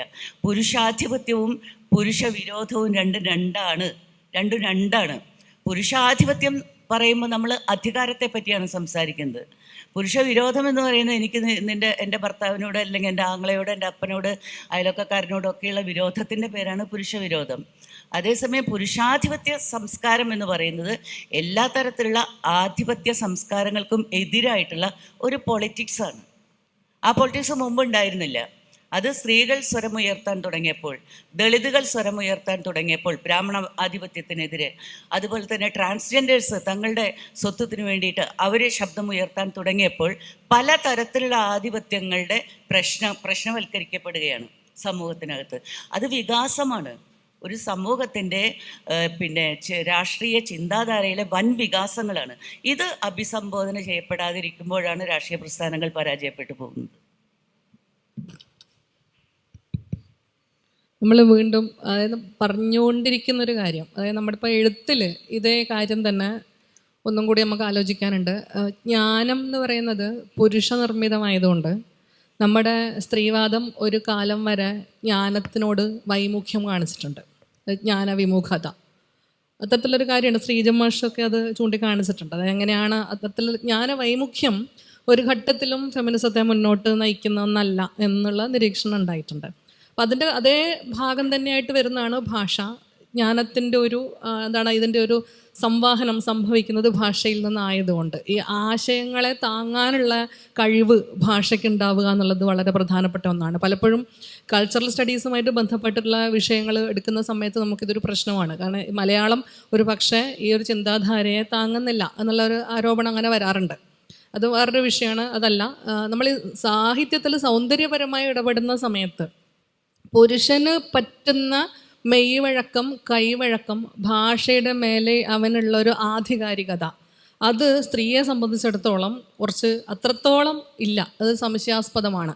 ഉദാഹരണത്തിന് അയാളുണ്ടാക്കി വെച്ചിട്ടുള്ള രൂപകങ്ങൾ, അയാളുണ്ടാക്കി വെച്ചിട്ടുള്ള ബിംബങ്ങൾ, അയാളുടെ സൗന്ദര്യ കൽപ്പനകൾ, അയാളുടെ ലോകബോധം, ഏറ്റവും പ്രധാനം അതാണെന്നാണ് ഞാൻ വിചാരിക്കുന്നത്. പുരുഷൻ ഉണ്ടാക്കിയിട്ടുള്ളൊരു ലോകബോധം, അവൻ്റെ ഒരു ദൃഷ്ടി, ഇതൊക്കെയും സ്ത്രീക്ക് പിന്തുടരേണ്ടി വരാറുണ്ട്. അത് കുറേ കൂടി സൂക്ഷ്മമായിട്ട് എഴുത്തിനകത്ത് കയറി കഴിയുമ്പം ഒരു പക്ഷേ എഴുത്തുകാരൻ അല്ലെങ്കിൽ എഴുത്തുകാരി, എഴുത്താൾ അത് കരുതിക്കൂട്ടി ചെയ്യുന്നതാവില്ല, വളരെ സ്വാഭാവികമായി സംഭവിക്കുന്നതായിരിക്കാം. അപ്പം എത്ര വലിയ എഴുത്തുകാർക്കും അത്തരത്തിൽ അവരുടെ എഴുത്തവരെ ഒറ്റിക്കൊടുക്കാറുണ്ട്. എനിക്ക് തോന്നുന്നത് മലയാളത്തിലുള്ള പ്രമുഖരായിട്ടുള്ള സ്ത്രീ എഴുത്തുകാരെല്ലാവരും തന്നെ പുരുഷൻ്റെ ഒരു ഭാഷയുടെ സൗന്ദര്യത്തിന് അല്ലെങ്കിൽ അയാളുടെ അഴകളവുകൾക്ക് കണക്കായിട്ട് ഭാഷയെ സെറ്റ് ചെയ്തിട്ടുണ്ട് എന്നുള്ളതാണ്. ബൗണ്ടറീസ് സെറ്റ് ചെയ്യുന്നത് പുരുഷൻ്റെ സൗന്ദര്യബോധത്തിനകത്ത് വെച്ചാണ്. അപ്പോൾ എനിക്ക് മർഗലീത്ത എന്ന് പറയുന്ന കഥാപാത്രത്തെ അതിസുന്ദരിയായിട്ടാണ് സങ്കല്പിക്കാൻ പറ്റുന്നത്. അതായത് അവളുടെ സൗന്ദര്യം ചിത്രീകരിക്കുന്ന രീതിയിൽ ആ ഭാഗത്തെത്തുമ്പം മെയിൽ ഗെയ്സ് എന്നൊക്കെ നമ്മൾ പറയില്ലേ, ആണിൻ്റെ ഒരു സൗന്ദര്യ നോട്ടം സംഭവിക്കുന്നുണ്ട് സ്ത്രീയുടെ എഴുത്തിൽ. അറിയാതെ സ്ത്രീകൾ ഒരു സ്ത്രീയെ ചിത്രീകരിക്കുന്ന സമയത്ത് അവർ ആ പുരുഷൻ്റെ കാഴ്ചയിലുള്ള സുന്ദരിയായിട്ടുള്ള സ്ത്രീയെയാണ് ചിത്രീകരിച്ചു വെക്കുക. വീണതൻ കുടം പോലാം നിതംബം വീണുരുമ്പുന്ന വേണീ കദംബം, അത് വൈലോപ്പിള്ളി ഏകദേശം ആ ലെവലിലാണ് പോകുന്നത്. മണിപ്രവാള കൾച്ചറിൻ്റെ ഒരു പിടിയിൽ നിന്ന് മുക്തി കിട്ടാത്ത വളരെ മാർദ്ദവമുള്ള നല്ല ചുരുണ്ട മുടിയുള്ള, അറിയാമല്ലോ, നെറ്റി, മറ്റേ ചന്ദ്രക്കല പോലത്തെ നെറ്റി, എള്ളുമ്പൂ പോലത്തെ മൂക്ക്, അപ്പോൾ തൊണ്ടിപ്പഴം പോലത്തെ ചുണ്ട്, ഇതൊക്കെ വെച്ചിട്ട് ഇതാണ് സ്ത്രീ എന്ന് പറയുന്നത്. ഏറ്റവും അത് ശരിക്കും ഫോക്ലോറിലൊക്കെ കവികെട്ടൽ എന്ന് പറയുന്ന സങ്കല്പമാണ്. കവികെട്ടുക എന്നാണ് പറയുക. അത് നിലവിലുള്ള ടെംപ്ലേറ്റ്സ് വെച്ചിട്ട് സൗന്ദര്യം ഉണ്ടാക്കുകയാണ്, സ്ത്രീയുടെ രൂപം ഉണ്ടാക്കുകയാണ് ചെയ്യുന്നത്. ഫോക്ലോറിലൊക്കെ നാടൻ പാട്ടുകളൊക്കെ എടുത്തു കഴിഞ്ഞാൽ എല്ലാ ആണിനും പെണ്ണിനും ഒരേ സൗന്ദര്യ സങ്കല്പം കാണാം. പക്ഷെ അതേസമയം എഴുത്തിൻ്റെ കുറേ കൂടി ഗ്ലോറിഫൈഡ് ആയിട്ടുള്ള മേഖലകളിലേക്ക് വരുമ്പം ഈ സൗന്ദര്യ സങ്കല്പങ്ങൾ നമ്മുടെ മണിപ്രവാള കൾച്ചറിൻ്റെ ഒരു പിന്തുടർച്ചയായി പോകുന്നുണ്ട്. വയലാർ എഴുതിയതുപോലെ, അല്ലെങ്കിൽ ഈ പറഞ്ഞ വൈലോപ്പിള്ളി അടക്കം, കുമാരനാശാൻ പോലും നിയന്ത്രണം വിട്ടിട്ട് നിതംബ ഗുരുതയാൽ തൻ നിലം വിടാൻ കഴിയാതെ മൂഴി രംഭ എന്ന് പറഞ്ഞു പോയിട്ടുണ്ട്. അത് ഒരു ആ ഒരു സൗന്ദര്യ സങ്കല്പത്തിനകത്ത് കടന്നിട്ട് പടയ്ക്കേണ്ടി വരുന്നതുകൊണ്ടാണ് ഭാഷയ്ക്ക്. പക്ഷെ സ്ത്രീകൾ എഴുതുമ്പോൾ അത് എത്രത്തോളം കരണീയമാണ്. ഒരു പക്ഷേ അതിൽ നിന്ന് സമ്പൂർണ്ണമായി മാറി നടന്നിട്ടുള്ള ഒരാൾ സരസ്വതി അമ്മയാണെന്ന് ഞാൻ വിചാരിക്കുന്നുണ്ട്. പിന്നെ നമ്മൾ പ്രതീക്ഷിക്കുന്ന ഒരാൾ തീർച്ചയായിട്ടും സാറ ടീച്ചർ ആവണം. പക്ഷെ മർഗലീത്തക്കൊക്കെ നല്ല സൗന്ദര്യമാണ്, അങ്ങനെ ചോദിച്ചല്ല. മർഗലീത്ത എന്താണ്, പ്രാവിനെ പോലെ കുറുകി, അങ്ങനെയൊക്കെയാണ് ടീച്ചർ എഴുതിയിട്ടുള്ളത്. അവരുടെ പാദങ്ങളുടെ സൗന്ദര്യം വളരെ കൃത്യമായിട്ട് പറഞ്ഞു പോയിട്ടുണ്ട്. അപ്പോൾ എനിക്ക് ഒതപ്പ് വായിക്കുന്ന സമയത്ത് ആർക്കും ഒതപ്പുണ്ടാവും, അതുകൊണ്ടായിരിക്കും ഞാനങ്ങ് സമാധാനിച്ചത്. മർഗലീത്ത അതിസുന്ദരി ആയതുകൊണ്ട് ഒതപ്പിനുള്ള സാധ്യതയുണ്ട്, അങ്ങനെ ഉദ്ദേശിച്ച് ചെയ്തതാവും എന്ന് ഞാനങ്ങോട്ട് സമാധാനിക്കും. അത് പക്ഷെ എന്നാലും ടീച്ചറോട് എനിക്ക് ചെറിയൊരു പ്രശ്നമുള്ളത്, ഒരു കഥയിൽ കരടിപ്പെണ്ണ് എന്ന് പ്രയോഗിക്കുന്നുണ്ട് ഇല്ലേ, ബ്ലഡ് അമ്മയ്ക്ക് രക്തം കൊടുത്തതിൻ്റെ പേരിൽ പരാതി പറഞ്ഞു നടക്കുന്ന ഒരു സ്ത്രീനെ കരടിപ്പെണ്ണ് എന്നാണ് വിളിക്കുന്നത്. അവളുടെ മേലാസകൾ എൻ്റെ ഓമായിട്ടാണ്. ഒക്കെ വലിയ കഷ്ടമാണ് ടീച്ചറെ. ഒരു കഥയാണ്, എന്താണ് അത്, കരടിപ്പെണ്ണ് ഉണ്ട്, കഥയുടെ പേര് ഞാൻ ഓർക്കുന്നില്ല. അതായത് ആശുപത്രിയിൽ അഡ്മിറ്റാണ് അമ്മ. അപ്പം അമ്മയ്ക്ക് ബ്ലഡ് കൊടുത്ത്, അപ്പം എൻ്റെ ശരീരത്തിലെ ചോര മുഴുവൻ ഊറ്റി അമ്മയ്ക്ക് രക്തം കൊടുത്തതിൽ പരാതി പറഞ്ഞ് നടക്കുന്ന ഒരു കഥാപാത്രമാണത്. അവൾക്ക് പേര് കൊടുത്തിട്ടില്ല, കരടിപ്പെണ്ണെന്നേ പറഞ്ഞിട്ടുള്ളൂ. അവൾ അറിയാണ്ട് പറഞ്ഞു പോന്നെയാ. ഒറ്റൊരു കാര്യം കൂടെ ഞാൻ പറയാം, ജോർജ് കുട്ടിയും കുറേ സ്ത്രീകളെന്ന് പറയുന്നൊരു കഥയും കൂടി ഉണ്ട്. അതിനകത്ത് തടിച്ച ഒരു സ്ത്രീനെ മാംസഗോപുരം അകത്തേക്ക് ചലിച്ചു എന്ന്. എനിക്ക് വലിയ വിഷമമുണ്ട്, സത്യമായിട്ടും വിഷമമുണ്ട്. അങ്ങനെ സ്ത്രീകൾ എഴുതുമ്പോൾ ആകാമോ, നമ്മുടെ സ്വത്വത്തെ നമ്മൾ തന്നെ ഒറ്റ കൊടുക്കുമല്ലേ കടുംപിടുത്തം പിടിക്കരുത് രാജശ്രീ. നിതംബം ഉണ്ടെങ്കിൽ നിതംബം ഉണ്ട് എന്ന് തന്നെ എഴുതണം. നമ്മളെഴുതുമ്പോൾ കൂട്ടി എഴുതണം കേട്ടോ. നമ്മൾ ചുരുക്കല്ല വേണ്ടത്, നമ്മുടെ നിതംബത്തെ നമ്മൾ വർണ്ണിക്കണം. എന്തിനാ വർണ്ണിക്കാതിരിക്കണേ? ആണുങ്ങൾ നോക്കാതിരിക്കോ ചെയ്യട്ടെ. നമ്മുടെ നിതംബം, നമ്മുടെ മാറിടം, നമ്മുടെ മുടി, നമ്മുടെ എന്താന്ന് വെച്ചാൽ അഴക്, വടിവ്, അഴക്, അതൊക്കെ എഴുതണം നമ്മളെന്തിനാ എഴുതാതിരിക്കണം? നമ്മളെന്തിനാ വാശി പിടിക്കണേ? അങ്ങനെ അതില്ല, അത് ശരിയല്ല. ഒരു പെണ്ണിന് നിതംബം ഉണ്ടെങ്കിൽ ഞാനത് എഴുതിയിരിക്കും. എനിക്ക് വലിയ നഷ്ടം പറ്റി. കാരണം എന്താ വെച്ചാല് ഇതിങ്ങനെ വല്ല വേണ്ടത് എന്ന് കരുതിയിട്ട് ഞാൻ എൻ്റെ കല്യാണിനെ ദാക്ഷാണിനെ സൗന്ദര്യമില്ലാത്ത കഥാപാത്രങ്ങളായിട്ട് അല്ല, അത് ഒരു ഘട്ടത്തിൽ നമുക്ക് വേണമെങ്കിൽ അങ്ങനെയൊക്കെ പറയാം. പക്ഷേ നമ്മൾ നമ്മുടെ സൗന്ദര്യത്തെ കുറച്ച് കാണിക്കാൻ പാടില്ല കേട്ടോ. എന്താ പറയുക, പ്രായമാവും തോറും സൗന്ദര്യം വർദ്ധിക്കണം എന്നുള്ള ആഗ്രഹമാണ് എല്ലാ പെണ്ണുങ്ങൾക്കും ഉള്ളത്, എനിക്കടക്കം എല്ലാവർക്കും ഉള്ളത്. പക്ഷേ ഓരോ പ്രായത്തിനും അതിൻ്റെതായ ഗ്രേസ് ഉണ്ട്. എനിക്ക് ആ ഗ്രേസ് ഉണ്ട്, ഞാൻ വിശ്വസിക്കുന്നു. അത് നമ്മൾ എഴുതണം, നമ്മൾ പ്രകാശിപ്പിക്കണം, നമ്മളതിനെ അവതരിപ്പിക്കണം, നമ്മളതിനെ പുതുക്കണം. നമ്മളെപ്പോഴും അപ് ടു ഡേറ്റ് ആയിരിക്കണം. വേഷത്തിലായാലും നമ്മുടെ പെരുമാറ്റത്തിലായാലും നമ്മളെ പ്രസൻറ്റ് ചെയ്യണം. എന്തിനാ നമ്മൾ വേണ്ടെന്ന് വെക്കണം? അല്ല, അത് ഈ പുരുഷനുണ്ടാക്കിയ കണിയിൽ പോയി ചാടിക്കൊടുക്കലല്ല. അവന് വേണ്ടിയൊന്നല്ല ഞാൻ വേഷം കിട്ടണം, ഞാൻ എനിക്ക് വേണ്ടിയ വേഷം കിട്ടും. എഴുത്തിന്റെ കാര്യത്തില് പുരുഷന് വേണ്ടി ആര് വേഷം കിട്ടുന്നു? എൻ്റെ സംതൃപ്തിക്ക് വേണ്ടിയാണ് ഞാൻ വേഷം കിട്ടുന്നത്, അല്ലേ? ഇപ്പൊ സ്ത്രീയുടെ ശരീരം, അവളുടെ ഒരു ബോഡി പൊളിറ്റിക്സുമായിട്ട് ബന്ധപ്പെട്ട ഒരു ചോദ്യമാണ് ഞാൻ ചോദിക്കാൻ വന്നത്. അതായത് നമ്മളിപ്പോൾ ഏറ്റവും കൂടുതൽ ശരീരം പ്രധാനമാകുന്നുണ്ട് സ്ത്രീയുടെ എഴുത്തിലും മാത്രമല്ല, മൊത്തത്തിൽ ശരീരം, കറുത്ത ശരീരം, തടിച്ച ശരീരം, അത് പൊളിറ്റിക്സ്. അഴകളവുകൾക്ക് പുറത്തുള്ളൊരു ശരീരം, അത് എത്രത്തോളം അഭികാമ്യമാകുന്നു, ആ തരത്തിലുള്ള ചിത്രീകരണങ്ങൾ, അവരുടെ ലിംഗനിലകൾ, അവരുടെ സെക്ഷൽ ഓറിയന്റേഷൻ, അതൊക്കെയും സാഹിത്യത്തിന്റെ വിഷയങ്ങളാണ്. അപ്പോൾ അതൊരു പക്ഷെ തുടങ്ങുന്നത് ഈ ശരീരം എന്ന് പറയുന്ന ഒരു ഒബ്ജക്റ്റ് വെച്ചിട്ടാണ്. ശരീരം എന്ന് പറയുന്നത് ഒരു വസ്തു എന്നുള്ള നിലയിൽ സാഹിത്യത്തെ സംബന്ധിച്ചിടത്തോളം വളരെ റിസോഴ്സ്ഫുള്ളായ ഒന്നാണ്. അതിനെ നിരസിച്ചുകൊണ്ട് നമുക്ക് ഒരു എഴുത്തിലേക്ക് എത്തില്ല. അതിൽ ലൈംഗികതയിൽ മാത്രം ഊന്നിപ്പോയിട്ടുള്ള ഒരു എഴുത്തുണ്ടായിട്ടുണ്ട്, അതല്ല ശരീരത്തിൻ്റെ പ്രതിനിധാനം എന്നാണ്. അപ്പോൾ ബഷീർ അത് കൃത്യമായിട്ടൊരു ചിത്രീകരിച്ചിട്ടുണ്ട്. അതായത് ശരീരമില്ലാതെ ശബ്ദം മാത്രമായിട്ടൊരു സ്ത്രീയുടെ സാന്നിധ്യം അദ്ദേഹം മതിലുകളിൽ ആ സംഗതി ഉണ്ട്. അതായത് അത് വല്ലാത്ത എത്രയോ കാൽപ്പനികമായ ഒരു അനുഭവം എന്നുള്ളതിനപ്പുറത്ത് ശരീരത്തെ മാറ്റി നിർത്തിക്കൊണ്ട് ശരീരത്തിൻ്റെ സാന്നിധ്യം അദ്ദേഹം എഴുത്തിൽ കൊണ്ടുവന്നിട്ടുണ്ട്. അപ്പോൾ സ്ത്രീയെ സംബന്ധിച്ചിടത്തോളം ഞാൻ ചോദിച്ചു വന്ന സംഗതി അതാണ്. ഞാനത് ടീച്ചറോട് 2 കഥകൾ പറഞ്ഞവർക്ക് ക്ലിയർ ആവാൻ വേണ്ടിയിട്ടാണ്. കാരണം എന്താ വെച്ചാൽ നമ്മൾ അറിയാതെ നമ്മുടെ ഉള്ളിൽ നിന്ന് ആ കുറുക്കൻ പുറത്തേക്ക് ഇറങ്ങുന്നതാണത്. അതായത് അങ്ങനെ ശരീരത്തിൽ രോമമുള്ള സ്ത്രീ, തടിച്ച സ്ത്രീ, കറുത്ത സ്ത്രീ, അത് കാരണം ആ കഥയിൽ ഞാനിപ്പോഴും ജോർജ് കുട്ടിയുടെ ആ കഥയിൽ എനിക്ക് ആ വിയോജിപ്പ് നിലനിൽക്കുന്നു. കാരണം ആ സ്ത്രീ ഒരു തരത്തിലും ഒരു ആക്ഷേപത്തിന് അർഹയല്ലാത്തൊരു സ്ത്രീയാണ്. അതായത് വെറുതെ വന്നു പോകുന്നൊരു സ്ത്രീയാണ് അവർ. അപ്പോൾ അവർക്ക് നമ്മൾ പറയില്ലേ, കഥാപ്രസംഗത്തിൻ്റെ ഇടയ്ക്ക് മുടിപ്പേച്ച് വന്ന് പോകുന്നു. അങ്ങനെ കഥയിൽ ചില കഥാപാത്രങ്ങൾ അങ്ങനെ ഉണ്ടാവാറുണ്ട്, നമ്മളെല്ലാവരുടെയും എഴുത്തിലുണ്ടാവും. പക്ഷെ ഇത് ഒരു തെറ്റും ചെയ്യാത്തൊരു കഥാപാത്രത്തിന് അത്തരത്തിൽ പറഞ്ഞപ്പോൾ ഉണ്ടായ ഒരു വിഷമാണ്. അതേപോലെ ഇനിയിപ്പോൾ ഈ സുന്ദരി എന്ന് പറയുന്നൊരു കഥാപാത്രം നമ്മുടെ ഒതപ്പല്ലേ സുന്ദരി വരുന്നത്. അപ്പോൾ അതിനകത്ത് അവളുടെ ഇംഗ്ലീഷിനെ കളിയാക്കുന്ന ഒരു ഭാഗം. അപ്പോൾ അങ്ങനെയൊക്കെ വരുമ്പോൾ നമ്മൾ ആ ഏരിയയിലൊക്കെയാണ് നമ്മൾ എഴുത്തുകാരെ പിടികൂടാൻ വരിക. അപ്പോൾ അത് കാണാൻ ഭംഗിയില്ലാത്ത ഒരു സ്ത്രീക്കാണ് സുന്ദരി എന്ന് പേര് കൊടുക്കുന്നത്. പേര് ഞാൻ വിചാരിക്കുന്നത് ഇറ്റ് മാറ്റേഴ്സ്. എപ്പോഴും പേര് വളരെ പ്രധാനപ്പെട്ട ഒന്നാണ് എന്ന് ഞാൻ വിചാരിക്കും. പേര് ഇടുന്നതിനകത്ത് ഒരു രാഷ്ട്രീയമുണ്ട്. അപ്പോൾ അങ്ങനെ പിന്നെ എന്താണ്, English is not your father's property. ഇംഗ്ലീഷിനോട് ചെയ്യാവുന്ന എല്ലാം ചെയ്തിട്ടുണ്ട് ഏകദേശം. അതുകൊണ്ട് അതാണ് ഞാൻ പറഞ്ഞത്. നമ്മൾ പരിഹാസം, അതായത് സ്ത്രീ ഹാസ്യം ഉപയോഗിക്കുമ്പോൾ അല്ലെങ്കിൽ പരിഹാസം ഉപയോഗിക്കുന്ന സമയത്ത് നിലവിലുള്ള ചില വ്യവസ്ഥിതികൾക്ക് നേരെ അത് രൂക്ഷമായിട്ട് ചെന്ന് കൊള്ളും. പക്ഷെ നമ്മൾ പറയുന്ന പൊളിറ്റിക്സിനെതിരായി പോകുന്നുണ്ടോ അതെന്നുള്ളൊരു സംശയം കൊണ്ടാണ് ഞാൻ പുരുഷൻ്റെ കെണിയെക്കുറിച്ച് പറഞ്ഞത്.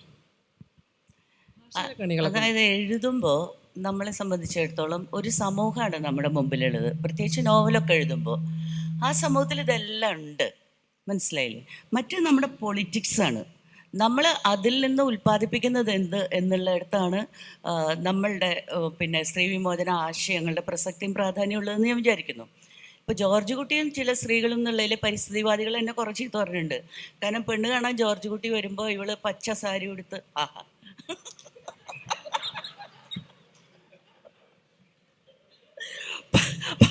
പച്ച സാരി ഉടുത്ത് പച്ച വളയിട്ട് പച്ച റിബൺ തൂക്കി കഴുത്തിൽ ഇതൊക്കെ പച്ച നിറത്തിലാക്കിയിട്ട് ഈ പെണ്ണ് ഒരു തെങ്ങിൻ്റെ ചുവട്ടിൽ പച്ചപ്പൊല്ലിൽ നിൽക്കുന്നു എന്ന് ഞാൻ എഴുതിയിട്ടുണ്ട്. അപ്പോൾ പരിസ്ഥിതിവാദികളൊക്കെ കൂടി ചീത്ത പറയാൻ വന്നു. ടീച്ചർ പരിഹസിച്ചതാണ് പരിസ്ഥിതിയെ, ഓർക്കണില്ലേ? അപ്പോൾ അത് എന്തുകൊണ്ടാണ് നമ്മൾ കഥാപാത്രങ്ങൾ ഉള്ളത് പിന്നെ സ്ത്രീകൾ മാത്രമുള്ള ലോകത്തോ അല്ലെങ്കിൽ സ്ത്രീകൾക്ക് മാത്രമായിട്ടുള്ള ഒരു ലോകത്തോ, അപ്പോൾ സരസ്വതിയമ്മ പറഞ്ഞ പോലെ പുരുഷന്മാരില്ലാത്ത ലോകത്തോ അല്ല. അതൊരു സമൂഹത്തിനകത്താണ് ഉള്ളത്. അവിടെ ഇതൊക്കെ ഉണ്ട്. അവിടെ ഉള്ളത് നമ്മൾ ക്ലീൻ ചെയ്ത്, ഇപ്പോൾ കരടി പെണ്ണ് ഞാൻ പറഞ്ഞ കഥ ഞാൻ ഓർക്കണില്ല. അത് നമുക്ക് ഇവളുടെ ഈ രോമൊക്കെ കളഞ്ഞിട്ട് അവളെ സുന്ദരിയാക്കിയിട്ട് കഥയിൽ അവതരിപ്പിക്കാൻ പറ്റുമോ? അവൾ അങ്ങനെയാണെങ്കിൽ അവൾ അങ്ങനെയാണ്. അത് അവളായാലും അവനായാലും അങ്ങനെയാണ്. ആ ഒരു സാമൂഹ്യ യാഥാർത്ഥ്യമാണ് എഴുത്തിൽ വരുള്ളൂ. അതേസമയം നമ്മുടെ പൊളിറ്റിക്സ് നമ്മുടെ എഴുത്തിൽ പ്രത്യക്ഷപ്പെടുകയും ചെയ്യും. അങ്ങനെയാണ് ഞാൻ അതിനെ കാണുന്നത്. അപ്പോൾ ഇപ്പോൾ ഒക്കെ പറയുന്ന പോലെ ഈ പൊളിറ്റിക്കൽ കറക്റ്റ്നെസ് എന്നൊക്കെ പറയുന്ന ഒരു സംഗതി ഉണ്ടല്ലോ, അത് ആ രീതിയിലാണ്. അല്ലാതെ എല്ലാം തന്നെ നമ്മൾ പറയുന്ന ഇതിനനുസരിച്ചിട്ട് നമുക്ക് കഥാപാത്രങ്ങളെ സൃഷ്ടിക്കാൻ പറ്റില്ല. അത് ചെയ്യുമരുത്. എന്നിലെ എഴുത്തുകാരി എന്നോട് ആവശ്യപ്പെടുന്ന അതാണ്. പക്ഷെ എൻ്റെ കഥാപാത്രങ്ങളുടെ പിന്നെ ജീവിതത്തിൻ്റെ ആത്യന്തിക ഫലം എന്ത് എന്ന് ചോദിച്ചാൽ അതെൻ്റെ രാഷ്ട്രീയമായിരിക്കുകയും ചെയ്യും. അങ്ങനെയാണ്. അപ്പം അങ്ങനെ വായന സാധ്യമാണ്. രാജശ്രീ വായിച്ചതുപോലെയും വായിക്കാം. ഞാൻ വായിച്ചാൽ ഒരുപാട് അപാകതകൾ ഉണ്ടാവാം. ഞാൻ എല്ലാം വായനകൾ തന്നെയാണ്. നിരൂപണം എന്ന് പറയുന്നത് കുറെ കൂടി ഗ്ലോറിഫൈഡ് ആയിട്ടുള്ളൊരു വായനയാണെന്നേ ഉള്ളൂ. ഒരുപാട് വായനകളിൽ ഒന്ന് മാത്രമാണ് നിരൂപണം, വിമർശനവും. അത് ഗ്ലോറിഫൈഡ് ആയിട്ടുള്ളൊരു വായനയാണ്. അത് അവസാന കയ്യോ അവസാനത്തെ കുത്തോ ഒന്നുമല്ല. അതാര് പറഞ്ഞു അങ്ങനെയാണെങ്കിൽ ഒരു പക്ഷേ വളരെ ഒരു നിരൂപകൻ പിന്നെ എൻ്റെ ഒരു എഴുത്തിനെ വിലയിരുത്തിയിട്ട്, പണ്ടാണ് ഡിഗ്രിക്ക് പഠിക്കുന്ന സമയത്ത് പറഞ്ഞാൽ അടുക്കളക്കാരിക്ക് പ്രതികരണം ഉണ്ടായാൽ ഇതുപോലത്തെ കഥകൾ ഇനിയും ഉണ്ടാവും എന്നാണ്. ഇന്നത്തെ കാലത്ത് ഒരു നിരൂപകനും അത് പറയില്ല.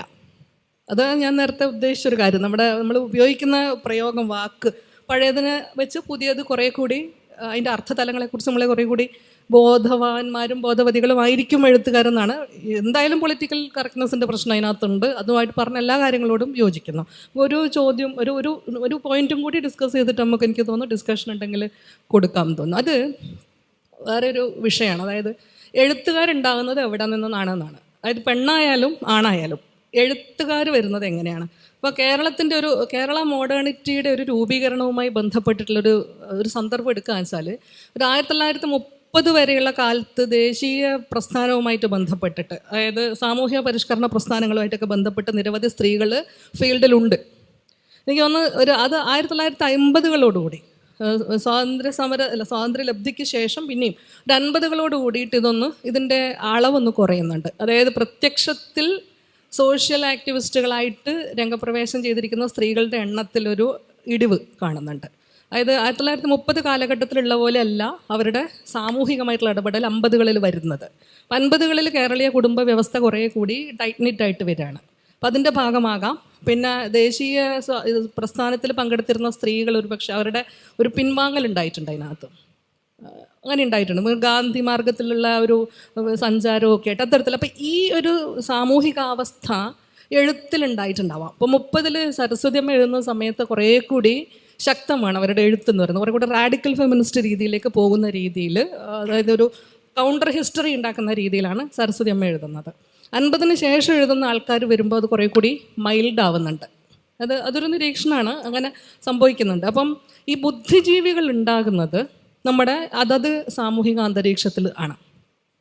അപ്പം എന്തുകൊണ്ടായിരിക്കും കേരളത്തിൽ സ്ത്രീ ബുദ്ധിജീവികളില്ലാത്തത്? ആര് പറഞ്ഞു? സ്ത്രീ ബുദ്ധിജീവികളില്ലേ? ഞാൻ ചോദ്യം പൂർത്തിയാക്കിയിട്ടില്ല, ബാക്കി ചോദ്യം കൂടി ഉണ്ട്. അതായത് രണ്ട് സംവർഗങ്ങളാണ് വരിക. ഒന്ന് ഈ ചിന്ത, അതായത് ചിന്തയിൽ വ്യാപരിക്കുന്ന സ്ത്രീകൾ, ബുദ്ധിജീവികളായിട്ടുള്ള സ്ത്രീകൾ, വിമൻ ഇൻ്റലക്ച്വൽസ് എന്ന് പറയുന്ന വിഭാഗം. രണ്ടാമത്തത് സ്ത്രീ എഴുത്തുകാർ തന്നെ. അപ്പോൾ കേരളത്തെ സംബന്ധിച്ചിടത്തോളം ഈ ഒരു പുരോഗമന പ്രക്രിയയിൽ സ്ത്രീകളായിട്ടുള്ള ബുദ്ധിജീവികളുടെ ഒരു സെഗ്മെൻറ്റ് ഇല്ലാണ്ടായി പോവുകയും സ്ത്രീ എഴുത്തുകാരികൾ നിലനിൽക്കുകയും ചെയ്തു എന്നുള്ളതാണ്. ഒരു എഴുത്ത് വരുന്നത് അത് നിലനിൽക്കുന്ന കാലത്തെ സാമൂഹികാവസ്ഥയുമായിട്ട് ഡയറക്റ്റ്ലി കണക്റ്റഡ് ആണ്. എന്തായാലും അങ്ങനെ തന്നെയാണ് വരുന്നത്. അതായത് പിന്നെ സ്ത്രീ വിദ്യാഭ്യാസത്തെക്കുറിച്ചും പിന്നെ അവരുടെ സാമൂഹിക ഇടപെടലുകളെക്കുറിച്ചൊക്കെ ചർച്ച നടക്കുന്ന സമയത്താണ് എഴുത്തുകൾ, സരസ്വതി അമ്മയുടെ എഴുത്തുകൾ കൂടുതലായിട്ട് വരുന്നത്, സ്ത്രീകൾ ജോലി ചെയ്യുന്നതുമായിട്ട് ബന്ധപ്പെട്ടുള്ള കാര്യങ്ങൾ. പിന്നീട് എഴുതുമ്പം പിന്നീട് വരുന്ന സ്ത്രീകളുടെ എഴുത്തിൽ അത് ഏത് തരത്തിലാണ് പ്രതിഫലിക്കുന്നതെന്ന് ഒന്ന് കാണേണ്ടതുണ്ട്. അതായത് ഈ തരത്തിലല്ല. ഇപ്പം ശ്രീനാരായണ ഗുരു, ചട്ടമ്പി സ്വാമികൾ, വാഗ്ഭടാനന്ദൻ, ആനന്ദതീർത്ഥൻ, നമുക്കിങ്ങനെ എണ്ണി എടുക്കാവുന്നതാണ്. ആ കാലത്തെ സാമൂഹ്യ പരിഷ്കർത്താക്കളുടെ ഒരു ലിസ്റ്റ് എടുത്ത് കഴിയുമ്പം എല്ലാ സാമൂഹ്യ പരിഷ്കരണ പ്രസ്ഥാനങ്ങളും സ്ത്രീയാണ് അഡ്രസ്സ് ചെയ്തിട്ടുള്ളത്.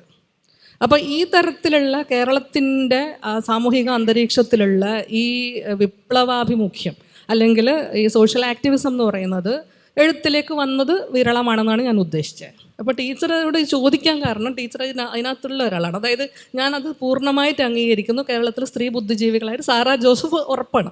പക്ഷേ ഇനിയും ഒരു വിരലല്ലേ എണ്ണിയിട്ടുള്ളൂ.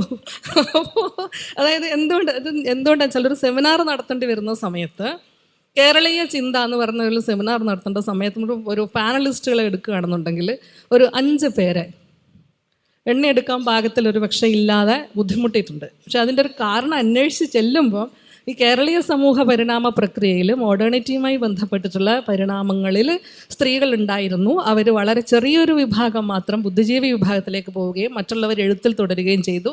എഴുത്ത് നിലനിന്നു എന്നൊരു നിരീക്ഷണമുണ്ട്. അത് ആണ് ഇവിടെ പ്രസക്തമായിട്ടുള്ള സന്ദർഭം. അത് എനിക്ക് തോന്നുന്നു ഈ അവസരങ്ങൾ ഒരു പ്രധാനപ്പെട്ട പ്രശ്നമാണെന്ന് തോന്നുന്നു. സ്ത്രീകൾക്ക് ലഭിക്കുന്ന അവസരങ്ങൾ.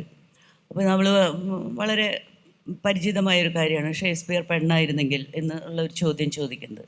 അപ്പോൾ സ്ത്രീക്ക് നമ്മുടെ DNA എന്തുണ്ടായിട്ടും കാര്യമില്ല, നമുക്കതിനുള്ള അവസരങ്ങൾ കിട്ടണം, അല്ലേ? അവസരങ്ങൾ കിട്ടുകയും ആ അവസരങ്ങൾ ഉപയോഗിക്കാനുള്ള സാമ്പത്തിക സാമൂഹിക സാഹചര്യങ്ങൾ ഉണ്ടാവുകയും വേണം. അത് താരതമ്യേന സ്ത്രീകൾ ഉണ്ടാക്കിയെടുക്കണം. നമ്മൾ സ്വത്ത് നിർമ്മിതിയെ പറ്റി പറഞ്ഞ പോലെ അത് സ്ത്രീകൾ ഉണ്ടാക്കിയെടുക്കേണ്ട ഒരു കാര്യമാണ്. പക്ഷേ ഇന്ന് രാജശ്രീ പറഞ്ഞത് വളരെ ശരിയാണ്. സരസ്വതിയമ്മ എഴുതിയിരുന്ന കാലഘട്ടത്തിൽ നിന്ന് 50കളിലേക്ക് എത്തുമ്പോൾ ആശയപരമായിട്ട് ഒന്ന് പിന്നാക്കം പോകുന്നതാണ് നമ്മൾ കാണുന്നത്. ഇപ്പോൾ സരസ്വതിയമ്മ എഴുതിയിരുന്ന കാലഘട്ടത്തിൽ അവർ മാത്രമേ തമസ്കരിക്കപ്പെട്ടുള്ളൂ. ലളിതാംബി അന്തർജനം പ്രതികാര ദേവത എഴുതിയപ്പോൾ അതിലെ ഇങ്ങനെ താത്രിക്കുട്ടിയാണ് സൂചന. അപ്പോൾ അതിലെ സഹോദരി, നിൻ്റെ ലക്ഷ്യം നല്ലതായിരുന്നു, പക്ഷേ നിൻ്റെ മാർഗം ശരിയായില്ല എന്നെഴുതി. അതേസമയം VT ഭട്ടതിരിപ്പാട് താത്രിക്കുട്ടിയെ വിളിച്ചത് വിപ്ലവത്തിൻ്റെ നക്ഷത്രം എന്നാണ്. അപ്പോൾ ഒരു പുരുഷൻ കണ്ട താത്രിക്കുട്ടി എന്ന് പറയുന്ന സ്ത്രീയിൽ അവൾ റെബൽ ചെയ്ത വിധത്തിൽ പുരുഷൻ കണ്ട വിമോചനം സ്ത്രീക്ക് കാണാൻ പറ്റാതിരുന്നത് എന്തുകൊണ്ട്? അന്തർജനത്തെ സംബന്ധിച്ചിടത്തോളം എല്ലാ സാഹചര്യങ്ങളും അനുകൂലമായിരുന്ന ഒരു എഴുത്തുകാരിയാണ്. അവർ സ്വാതന്ത്ര്യ സമരത്തോട് ബന്ധപ്പെട്ട കുടുംബാന്തരീക്ഷമുണ്ട്, ബാക്കി കാര്യങ്ങളൊക്കെ ഉണ്ട്. പക്ഷേ എഴുതാനും ഒരു എഴുത്തുകാരി ആവാനുമുള്ള ഒരു സാഹചര്യം മാത്രമാണ് ഇല്ലാതിരുന്നത്. മറ്റു രീതിയിൽ സമൂഹത്തോട് നിരന്തരം ബന്ധപ്പെടാൻ മറ്റ് സ്ത്രീകൾക്ക് ഇല്ലാത്ത അവസരങ്ങൾ ലഭിച്ചിട്ടുള്ള ആളാണ് ലളിതാംബിക അന്തർജനം. പക്ഷേ എഴുതാൻ പറ്റുന്നില്ല എന്നുള്ളത് കുറേ കുട്ടികൾ, വീട്ടിലെ പ്രാരബ്ധങ്ങൾ, മറ്റ് സാഹചര്യങ്ങൾ, സ്ത്രീകൾക്ക് കിട്ടാത്ത അവസരങ്ങൾ അതുകൊണ്ടാണ് കുട്ടിയെ മടിയിൽ കിടത്തിയിട്ട് ഒരു തൊട്ടിലാട്ടിയിട്ട് ഞാൻ എഴുതി അങ്ങനെ പല വ്യഞ്ജനങ്ങളുടെ ഇടയിൽ ഒരു കുറ്റി പെൻസിൽ കൂടി പ്രത്യക്ഷപ്പെട്ടു എന്ന മനോഹരമായിട്ടുള്ളൊരു ഇത് നമുക്ക് ലഭിച്ചത്. പക്ഷേ പിന്നീട് നമ്മൾ നോക്കുമ്പോൾ മാധവിക്കുട്ടിയിലേക്കൊക്കെ വരുമ്പോൾ കുറേ കൂടി വ്യത്യസ്തമായ രീതിയിൽ സരസ്വതിയമ്മയുടെ ഒരു തുടർച്ച കടന്നു വരുന്നുണ്ട്. അത് അവളവളെ തന്നെ പൊളിച്ചെഴുതിയും കൊണ്ട് അവളവളുടെ അഭിലാഷങ്ങൾ എന്താണ്, തൃഷ്ണകൾ എന്താണ്, സമൂഹത്തിന് അതുവരെ അജ്ഞാതമായിരുന്ന മേഖലകൾ എന്താണ്, എൻ്റെ ഹൃദയം എന്താണ്, എൻ്റെ മാംസം എന്താണ്, എൻ്റെ കൽപ്പനകൾ എന്താണ്, ഇതൊക്കെ പറഞ്ഞുകൊണ്ടായിരുന്നു മാധവിക്കുട്ടി വന്നത്. അതൊരു പെണ്ണിൻ്റെ തൃഷ്ണയെ, ഒരു പെണ്ണിൻ്റെ അഭിലാഷങ്ങളെ, പെണ്ണിൻ്റെ സ്നേഹദാഹത്തെ, പ്രണയദാഹത്തെ ഒക്കെ അവതരിപ്പിക്കുകയാണ് നമ്മൾ കാണുന്നത്. സുകുമാരി ടീച്ചറിലേക്ക് നോക്കൂ. ഒരു ഒതുങ്ങിയ കൃഷ്ണ നീ എന്നെ അറിയില്ല എന്ന് പറയുന്നൊരു ഭാവമാണ് അതിൽ നമ്മൾ കാണുന്നത്. അപ്പോൾ നമ്മൾ സരസ്വതിയമ്മയിൽ തുടങ്ങുകയാണ്. എന്നിട്ട് തുടങ്ങി വരുമ്പോഴുള്ള ഒരു മാറ്റം അതിൽ മാധവിക്കുട്ടിയാണ് വേറെ നിൽക്കുന്നത്. രാജലക്ഷ്മി എഴുത്തുകാരിയുടെ മരണമാണ് അവിടെ സംഭവിച്ചത്. MT അത് വളരെ കൃത്യമായിട്ട് പറഞ്ഞിട്ടുണ്ട്. അവിടെ മരിച്ചത് ഒരു വ്യക്തിയല്ല, ഒരു സ്ത്രീയല്ല, ഒരു എഴുത്തുകാരിയാണ്. എഴുത്തുകാരിക്ക് എഴുതാൻ വയ്യാത്ത സാഹചര്യത്തിൽ അവർ മരിച്ചു പോവാണ്. അങ്ങനെ വരുമ്പോൾ ഇപ്പോൾ ഈ കാലഘട്ടത്തിൽ പെൺകുട്ടികളുടെ ഒരു ഭയങ്കര വരവ്, ഒരു അടച്ചിട്ട പെട്ടിയിൽ നിന്ന് ചിത്രശലഭങ്ങളെ തുറന്നു വിട്ടതുപോലെ പെൺകുട്ടികൾ അങ്ങോട്ട് എഴുത്തിൻ്റെ മേഖലയിലേക്ക് നിറഞ്ഞു കവിയാണ്. അത് ഭയങ്കര ഒരു വ്യത്യാസം. അതെന്തുകൊണ്ട് എന്ന് നമ്മൾ ചിന്തിക്കണം. അവരുടെ ലോകം വികസിച്ചു, അവരുടെ ഭാഷ വികസിച്ചു, അവരുടെ സഞ്ചാരങ്ങൾ സുഗമമായി, അവർ സ്വാതന്ത്ര്യബോധം നേടി. പണ്ടത്തെ തലമുറയ്ക്ക് ഇല്ലാത്ത വിധത്തിൽ കാര്യങ്ങളെ കാണാൻ അതിനെ വിലയിരുത്താൻ, സമൂഹ ജീവിതത്തെ കാണാൻ, കുടുംബ ജീവിതത്തെ കാണാൻ, സ്ത്രീ പുരുഷ ബന്ധങ്ങളെ കാണാൻ കുട്ടികൾക്ക് കഴിയുന്നു എന്നുള്ളത്. ജെൻസിയിലേക്ക് വരുമ്പോൾ ഇതൊക്കെ അവറ്റങ്ങൾക്ക് വെറുപ്പാണ്. നിങ്ങളുടെ കുടുംബം, നിങ്ങളുടെ രാഷ്ട്രീയം, നിങ്ങളുടേത്, പിള്ളേർക്ക് മുഴുവൻ അതിന് വെറുപ്പാണ്. പിള്ളേർ അവരുടേതായൊരു പുതിയ ഒരു ലോകം ഉണ്ടാക്കിക്കൊണ്ട് പോവുകയാണ്. അപ്പോൾ എല്ലാ കാലത്തും രാജശ്രീ പറഞ്ഞ പോലെ ആ കാലഘട്ടത്തിൻ്റെ പ്രതിഫലനം നമ്മൾ എഴുത്തിൽ കണ്ടിട്ടുണ്ട്. പിന്നെ ഈ ഈ ഈ പറഞ്ഞ പോലെ ചിന്തിക്കാനും അതുപോലെ തന്നെ അതിനെ വളർത്തിയെടുക്കാനും ഒക്കെ നല്ല സമയം വേണം. ഈ സമയം ഒരു സാധാരണ സ്ത്രീക്ക് എങ്ങനെ കിട്ടും അല്ലേ? ഇപ്പോഴും കുടുംബം എന്ന് പറയുന്ന ഒരു വ്യവസ്ഥിതിക്കകത്ത് അല്ലെങ്കിൽ ആ ഒരു യൂണിറ്റിനകത്ത് കുടുംബത്തിലെ ജോലികൾ ചെയ്തും കുട്ടികളെ പരിപാലിച്ചും ഭർത്താവിനെ നോക്കിയും ചെയ്യുന്നവൾ തന്നെയാണ് സാധാരണ ഏവറേജ് സ്ത്രീ. അതിൻ്റെ കൂടെ ജോലിക്ക് പോവുകയും വേണം. അപ്പോൾ ഈ ചിന്ത വികസിച്ച് ബുദ്ധിജീവിയായ എവിടെ നേരം? അപ്പോൾ അടുക്കള ജീവിയിൽ നിന്ന് ബുദ്ധിജീവിയിലേക്കുള്ള ദൂരം വളരെ കൂടുതലാണ് അല്ലേ? അത് എത്ര ശ്രമപ്പെട്ട് ഓടിയാലും എത്താത്ത വിധത്തിലുള്ള ഒരു സാഹചര്യമുണ്ട്. പക്ഷേ ദർശനങ്ങളില്ല എന്ന് മാത്രം പറയരുത്. നമുക്ക് ദാർശനികന്മാരുണ്ട്, ദാർശനികകളില്ല എന്ന് പറയരുത്. നമുക്കൊക്കെ ദർശനങ്ങളുണ്ട്. ജീവിതത്തെക്കുറിച്ചിട്ടുള്ള ആഴത്തിലുള്ള കൽപ്പനകളും ദർശനങ്ങളും നമുക്കുണ്ട്. പക്ഷേ നമുക്കത് പ്രകാശിപ്പിക്കാനോ അത് പ്രയോഗിക്കാനുള്ള അവസരങ്ങൾ ലഭിക്കുന്നില്ല എന്നുള്ളതാണ്. നമ്മളോട് പറഞ്ഞു നോക്കട്ടെ ഒന്ന് ഭരിക്കാൻ, അപ്പോൾ കാണിച്ചു കൊടുക്കാം.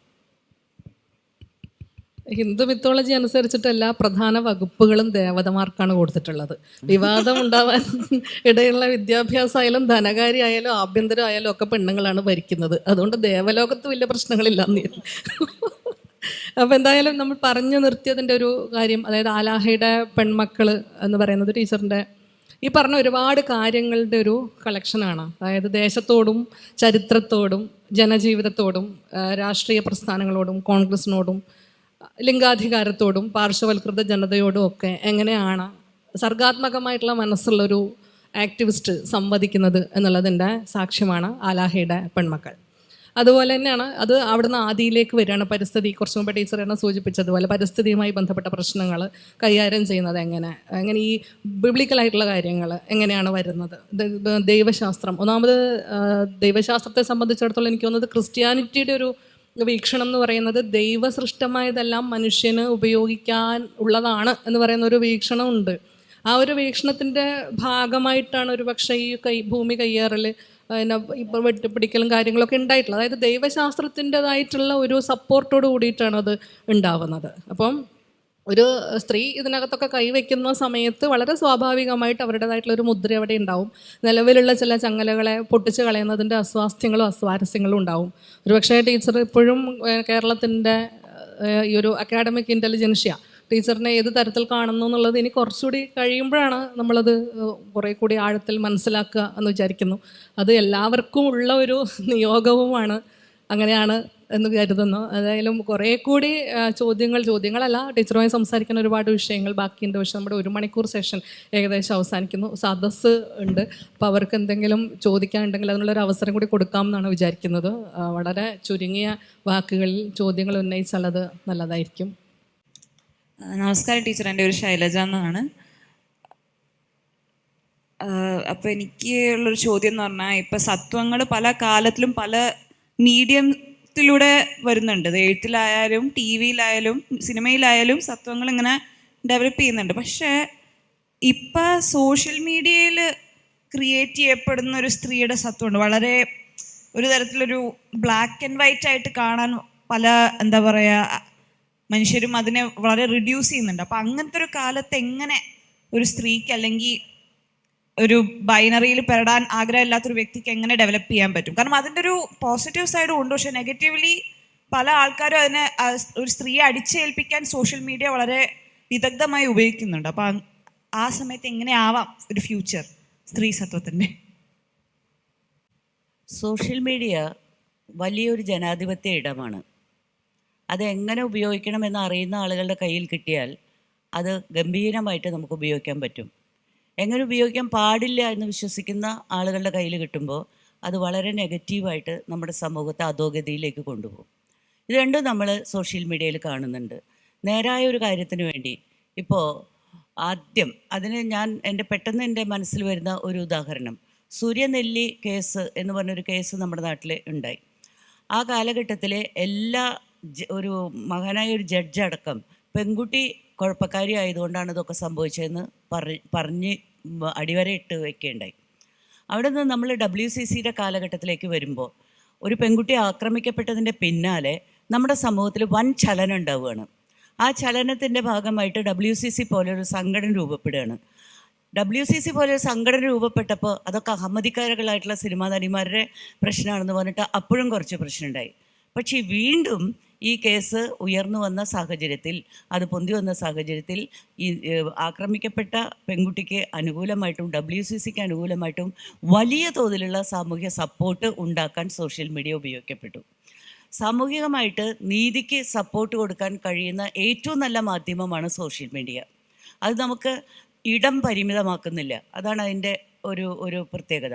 അതേസമയം ആക്രമിക്കാൻ വേണ്ടി വിജിലാൻ്റെ ഗ്രൂപ്പുകൾ ഉണ്ടാക്കി നിലനിർത്തിയിട്ടുള്ള ഒന്നുമാണ് സോഷ്യൽ മീഡിയ എന്ന് പറയുന്നത്. അത് മതങ്ങളായാലും സമുദായ ശക്തികളായാലും കക്ഷി രാഷ്ട്രീയ പാർട്ടികളായാലും അവരവരുടെ വിജിലാൻ്റെ ഗ്രൂപ്പുകളെ സജ്ജമാക്കി നിർത്തിയിട്ടുണ്ട്. അവർക്ക് നമ്മളെ അറിയില്ല, നമുക്ക് അവരെ അറിയില്ല. എന്തെങ്കിലും ഒന്ന് കിട്ടിയാൽ കണ്ണു മൂക്ക് അടച്ച് തെറിയാണ്, തെറിയോട് തെറി. അപ്പോൾ നമ്മളങ്ങനെ നമ്മുടെ ഭാഷ എങ്ങനെ വികസിക്കണം എന്നുള്ളതിനെ കുറിച്ചിട്ട് കൂടി പുതിയ കുട്ടികൾ ചിന്തിക്കണം. എനിക്ക് പുതിയ കുട്ടികളോടാണ് അത് കൺവേ ചെയ്യാനുള്ളത്. കാരണം നമ്മൾ നമ്മുടെ ഭാഷയെ സ്നേഹിക്കുന്നുണ്ടെങ്കിൽ, അഭിമാനിക്കുന്നുണ്ടെങ്കിൽ നമ്മൾ ഉപേക്ഷിക്കേണ്ട കുറേ കാര്യങ്ങളുണ്ട്, ഭാഷയിൽ നിന്ന് എടുത്തു കളയേണ്ട കുറേ കാര്യങ്ങളുണ്ട്. അപ്പോൾ ഇതാണ് സംഭവിച്ചുകൊണ്ടിരിക്കുന്നത്. ഇത് വളരെ കരുതി കൂട്ടി ആക്രമിക്കുന്ന ഒരു സംഗതിയാണ് എന്ന് മനസ്സിലാക്കുക. ഇപ്പോൾ ഞാൻ ഈ അടുത്ത കാലത്ത് ഒരു പ്രസ്താവന നടത്തി. എന്നെ തെറി പറഞ്ഞുകൊണ്ടിരുന്നു. എൻ്റെ മോൻ പറഞ്ഞ അമ്മയെ തുറന്നു നോക്കരുത്, അപ്പടി തെറിയാന്ന് പറഞ്ഞു. ഞാൻ പറഞ്ഞു, ഞാൻ തുറന്നു നോക്കുകയില്ല, എനിക്ക് കാണും വേണ്ട, എനിക്ക് പറയാനുള്ളത് പറയേ വേണ്ടു. ഞാനെന്തിനും ഇതിൻ്റെ പിന്നാലെ പോകണം? അവനെന്ത് പറഞ്ഞു, ഇവളെന്ത് പറഞ്ഞു കേൾക്കേണ്ട കാര്യം എനിക്കില്ല. അപ്പോൾ അതുകൊണ്ട് ഞാനത് അവഗണിക്കുന്നു. അപ്പോൾ അവൻ പറഞ്ഞതൊക്കെ വ്യർത്ഥമായി, എന്നെ സംബന്ധിച്ചിടത്തോളം വ്യർത്ഥമായി. പക്ഷേ പൊതുജനങ്ങളെ സംബന്ധിച്ചിടത്തോളം ആസ്വദിക്കാനുള്ള വകുപ്പായി, അല്ലേ? ഈ ഒരു 80 വയസ്സായ ഒരു തള്ളേനെ തെറി പറയുന്നത് കേൾക്കാനായിട്ട് കൗതുകമുള്ളവരുണ്ടാവും, പിന്നെ അത് നന്നായി എന്ന് വിചാരിക്കുന്നവരുണ്ടാവും. എൻ്റെ രാഷ്ട്രീയ നിലനിൽപ്പിനെതിരാണത് എന്നുള്ളതുകൊണ്ട് അത് നന്നായി എന്ന് വിചാരിക്കുന്നത്. അപ്പോൾ ഇതാണ് അതിനകത്ത് നടക്കുന്ന ഒരു സംഭവം. അവിടെ പെൺകുട്ടികളെ സംബന്ധിച്ചിടത്തോളം നമ്മളെ സ്ഥാപിക്കുക എന്നുള്ളത് തന്നെയാണ്. അതെങ്ങനെ സ്ഥാപിക്കണം? അത് നിർമ്മാണാത്മകമായിരിക്കണം, അത് നിലനിൽപ്പ് പോലെ തന്നെ നിലനിൽപ്പിന് വേണ്ടിയായിരിക്കണം. ഞാൻ എല്ലായിടത്തും പറയാറുള്ള, എനിക്ക് തന്നെ പറഞ്ഞു വിരസമായൊരു കഥ അതിനുവേണ്ടി പറഞ്ഞു തരാം. അതായത് അമേരിക്ക വിയറ്റ്നാമിൽ ബോംബുകൾ ഇട്ടുകൊണ്ടിരുന്നൊരു കാലഘട്ടത്തിൽ, നാപ്പാം ബോംബുകൾ വർഷിച്ചുകൊണ്ടിരുന്ന കാലഘട്ടത്തിൽ ഒരു പാവപ്പെട്ട കർഷക സ്ത്രീയുടെ 9 വയസ്സായിട്ടുള്ള മകൻ അതിൽ മരിച്ചു പോവാണ്. അപ്പോൾ ഈ കുറേ കുഞ്ഞുങ്ങൾ മരിക്കുന്നു. ഈ കുട്ടി ഒരു 1.5 വയസ്സായ കുട്ടി എടുത്തുകൊണ്ട് ഓടുന്നുണ്ട്. അതിൻ്റെ ഇടയിൽ ഒരു ബോംബിൻ്റെ ചീള് പള്ളയിൽ കൂടെ കയറി അവനവിടെ വീണ് മരിച്ചു. സമാധാന പ്രവർത്തകർ പിന്നീട് വിയറ്റ്നാം സന്ദർശിച്ചപ്പോൾ ഈ സ്ത്രീയെ കാണുകയുണ്ടായി, ഈ അമ്മയെ കാണുകയുണ്ടായി. ഈ അമ്മയോട് ചോദിച്ചു, ഇതിനെപ്പറ്റിയൊക്കെ ചോദിച്ചു. അപ്പോൾ ആ അമ്മ പറഞ്ഞൊരു കാര്യമുണ്ട്, അമേരിക്കയോട് എനിക്ക് തീർത്താൽ തീരാത്ത പകയുണ്ട്, അവരോട് ഞാൻ പകരം വിട്ടും. ആ പറയുന്ന അമ്മ ആരാണ്? തകർന്നടിഞ്ഞു കിടക്കുന്ന വിയറ്റ്നാമിലെ ഒരു പട്ടിണി കോലമായിട്ടുള്ള ഒരു സ്ത്രീ, നിവർന്നു നിൽക്കാൻ കെൽപ്പില്ലാത്തൊരു സ്ത്രീ, ഭക്ഷണം കഴിക്കാനില്ല അവിടെ. അപ്പോൾ ചോദിച്ചത്, എങ്ങനെയാണ് നിങ്ങൾ അമേരിക്കയോട് പകരം വിട്ട്? അപ്പോൾ അവർ പറഞ്ഞൊരു ന്യായമുണ്ട്. അവർ പറഞ്ഞു, ആദ്യത്തെ ബോംബ് വീണപ്പോൾ ഞങ്ങളെല്ലാവരും പേടിച്ചു, രണ്ടാമത്തെ ബോംബ് വീണപ്പോഴും പേടിച്ചു, ഇപ്പോൾ ഒരു ബോംബിനും വേറൊരു ബോംബിനും ഇടയിൽ ഞങ്ങൾ കൃഷി ചെയ്യുന്നു, ഞങ്ങൾ കൃഷി ചെയ്യും, ഞങ്ങൾ നിലനിൽക്കും. മനസ്സിലായില്ലേ? അപ്പം നിലനിൽക്കുക എന്നുള്ളതാണ് ഒരു സ്ത്രീയെ സംബന്ധിച്ചിടത്തോളം അടിസ്ഥാനപരമായത്. അതിൻ്റെ തൊട്ടടുത്ത് നിൽക്കുന്നതാണ് നിലനിർത്തുക എന്നുള്ളത്. നമ്മൾ നിലനിൽക്കുകയും മറ്റേ ആൾ നിലനിർത്തുകയും ചെയ്യുക എന്നുള്ളത് ഒരു സ്ത്രീക്ക് ചെയ്യാൻ കഴിയുന്നൊരു കാര്യം ആയിരിക്കണം. അതാണ് മനോഹരമായിട്ടുള്ള ഒരു സങ്കല്പം എന്ന് ഞാൻ പറയാനുള്ള കാരണം. ഹിംസയ്ക്ക് പകരം നിലനിൽപ്പിനെ വെക്കുക. അഹിംസ എന്ന് ഞാൻ പറയില്ല, ഹിംസയ്ക്ക് പകരം നിലനിൽപ്പിൻ്റെ ഒരു പ്രത്യയശാസ്ത്രം വെക്കുക. അത് നമ്മളെ ഒരു തെറി പറഞ്ഞാൽ 2 തെറി പറഞ്ഞാൽ സംഭവിക്കുന്ന ഒന്നല്ല. അത് നമുക്ക് ചിന്തിക്കാനും ആലോചിക്കാനും ഒരുപാടുണ്ട്. അപ്പോൾ സോഷ്യൽ മീഡിയ എന്ന് പറയുന്ന ജനാധിപത്യ ഇടത്തെ ഇങ്ങനെ ഉപയോഗിക്കുന്നവരുമുണ്ട് എന്ന് മാത്രമേ ചിന്തിക്കാവൂ, അതിൻ്റെ പിന്നാലെ പോകരുത്. ഒരു ചെറിയ ചോദ്യം. സ്ത്രീക്ക് ഇന്നത്തെ സമൂഹം എന്തായാലും പൂർണ്ണമായും തുല്യ സ്വാതന്ത്ര്യം അല്ലെങ്കിൽ സ്ഥാനം നൽകണമെന്ന് ആഗ്രഹിക്കുകയാണ്. അങ്ങനെയാണെങ്കിൽ പുതിയ കാലത്ത് സാഹിത്യത്തിൽ ഒരു പെണ്ണെഴുത്ത് അല്ലെങ്കിൽ ആണെഴുത്ത് എന്നിങ്ങനെ സാഹിത്യത്തെ വേർതിരിക്കേണ്ടതുണ്ടോ? സ്ത്രീ എഴുതിയാലും ആണെഴുതിയാലും നല്ല സാഹിത്യം വായനക്കാരൻ വായിക്കും. ഇപ്പോൾ ഇക്കാലത്ത് ഏറ്റവും കൂടുതൽ ചർച്ച ചെയ്യപ്പെടുന്ന എഴുത്തുകളെല്ലാം തന്നെ സ്ത്രീകളുടേതാണ്. ഇപ്പോൾ രാജശ്രീ മേഡത്തിൻ്റെ ആയാലും ആയാലും അപ്പോൾ നല്ല എഴുത്തുകൾ എവിടെയായാലും വായിക്കപ്പെടും. ഈ സ്ത്രീ എഴുത്ത് അല്ലെങ്കിൽ ഈ പെണ്ണെഴുത്തെന്ന തരത്തിൽ ഈ എഴുത്തിനെ മാറ്റി നിർത്തുന്നതിനോട് നിങ്ങൾ യോജിക്കുന്നുണ്ടോ? ഇത് ഒരു തരത്തിൽ ഞാൻ നേരത്തെ പറഞ്ഞുള്ളൊരു റിഡക്ഷനിസമാണ്. എൻ്റെ കഥകൾക്ക് അവതാരിക എഴുതുമ്പോൾ സച്ചിദാനന്ദൻ ഉപയോഗിച്ചൊരു വാക്കാണ് പെണ്ണെഴുത്ത് എന്ന് പറയുന്നത്. അദ്ദേഹം അന്ന് ചെയ്തത് കേരളത്തിന് പരിചിതമല്ലാതിരുന്ന, കേരളം ചിന്തിച്ചിട്ടില്ലാതിരുന്ന സ്ത്രീ വിമോചന ആശയത്തെ, ഫെമിനിസത്തെ, ലോകമെമ്പാടും ഇരമ്പി മറിഞ്ഞുകൊണ്ടിരിക്കുന്ന ആ ഒരു ആശയത്തെ പിന്നെ മലയാളിക്ക് പരിചയപ്പെടുത്തുക എന്നുള്ളതായിരുന്നു സത്യത്തിൽ. അദ്ദേഹം അതാണ് ചെയ്തത്. അതുകൊണ്ടാണ് ഞങ്ങളൊക്കെ വിചാരിച്ചത് കഥയെ വീടിനേക്കാളും വലിയ പഠിപ്പരയാണല്ലോ ഈ അവതാരിക എന്ന് വിചാരിച്ചത്. അദ്ദേഹം അന്ന് ചെയ്ത് പെണ്ണെഴുത്ത് എന്ന് പറയുന്നൊരു പദം കൊണ്ടുവന്ന് നമ്മുടെ തനി മലയാള വാക്കുകൾ കോയിൻ ചെയ്ത്, പെണ്ണ് എഴുത്ത് അത് കോയിൻ ചെയ്തൊരു വാക്കുണ്ടാക്കി അവിടെ പ്രയോഗിക്കുകയാണ് ചെയ്തത്. അതിനെപ്പറ്റി പിന്നീട് ദേവികയൊക്കെ ധാരാളമായിട്ട് പറഞ്ഞിട്ടുണ്ട്. പെണ്ണെഴുത്ത് എന്ന് പറയുമ്പോൾ നമ്മൾ അർത്ഥാക്കുന്നത് പെണ്ണ് എഴുതുക എന്നല്ല, പെണ്ണിൻ്റെ അനുഭവങ്ങളുടെ ആവിഷ്കാരം വരുന്നു എന്ന് മാത്രമാണ്. അതുവരെ മുഖ്യധാരയിൽ ഒഴുകിപ്പോയിക്കൊണ്ടിരുന്ന ഒരു സ്ത്രീ അവിടെ നിൽക്കുകയാണ്, അവിടെ നിന്നിട്ട് ചിന്തിക്കുകയാണ്, ഞാൻ എന്ത് ജീവിതമാണ് ജീവിക്കുന്നത്, എന്താണ് ഞാൻ അനുഭവിക്കുന്നത്, എന്താണ് എൻ്റെ പദവി, ഭാഷയിൽ ഞാൻ എവിടെയാണ്, ശാസ്ത്രത്തിൽ ഞാൻ എവിടെയാണ്, ഭൂമിശാസ്ത്രത്തിൽ ഞാൻ എവിടെയാണ്, ആരോഗ്യ മേഖലയിൽ ഞാൻ എവിടെയാണ്, സാമ്പത്തിക ശാസ്ത്രത്തിൽ ഞാൻ എവിടെയാണ്, ചരിത്രത്തിൽ ഞാൻ എവിടെയാണ്. അത് ചിന്തിക്കണം അവിടെ നിന്നിട്ട് ചിന്തിക്കുമ്പോൾ ആൾക്ക് കിട്ടുന്ന ഉത്തരങ്ങളുടെ എഴുത്തിനെയാണ് പെണ്ണെഴുത്ത് എന്ന് പറയുന്നത്. അല്ലാതെ പെണ്ണെഴുതുന്നതല്ല പെണ്ണെഴുത്ത്, ആണെഴുതുന്നത് ആണെഴുത്തുമല്ല.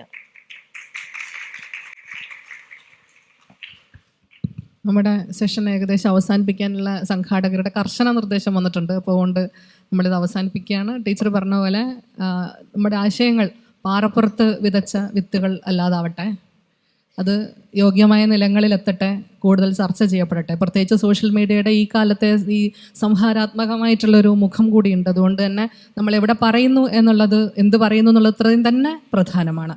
ഒരുപക്ഷെ ടീച്ചർ ഇപ്പം ഇത്ര നേരം സംസാരിച്ചതിനകത്ത് ഏതെങ്കിലുമൊക്കെ ഓൺലൈൻ മീഡിയക്കാർക്ക് തപ്പിക്കൊണ്ടുപോകാനുള്ള ഒരുപാട് സാധ്യതകൾ ഉണ്ട്. അപ്പോൾ ഒരു കാര്യമാണ് ഞാൻ തന്നെ പറയാം, വേണമെങ്കിൽ അത് വരും. അതായത് നമുക്ക് നിതംബം ഉള്ളത് നല്ലോണം കാണിക്കണമെന്ന് സാറാ ജോസഫ് പറഞ്ഞു പറയും.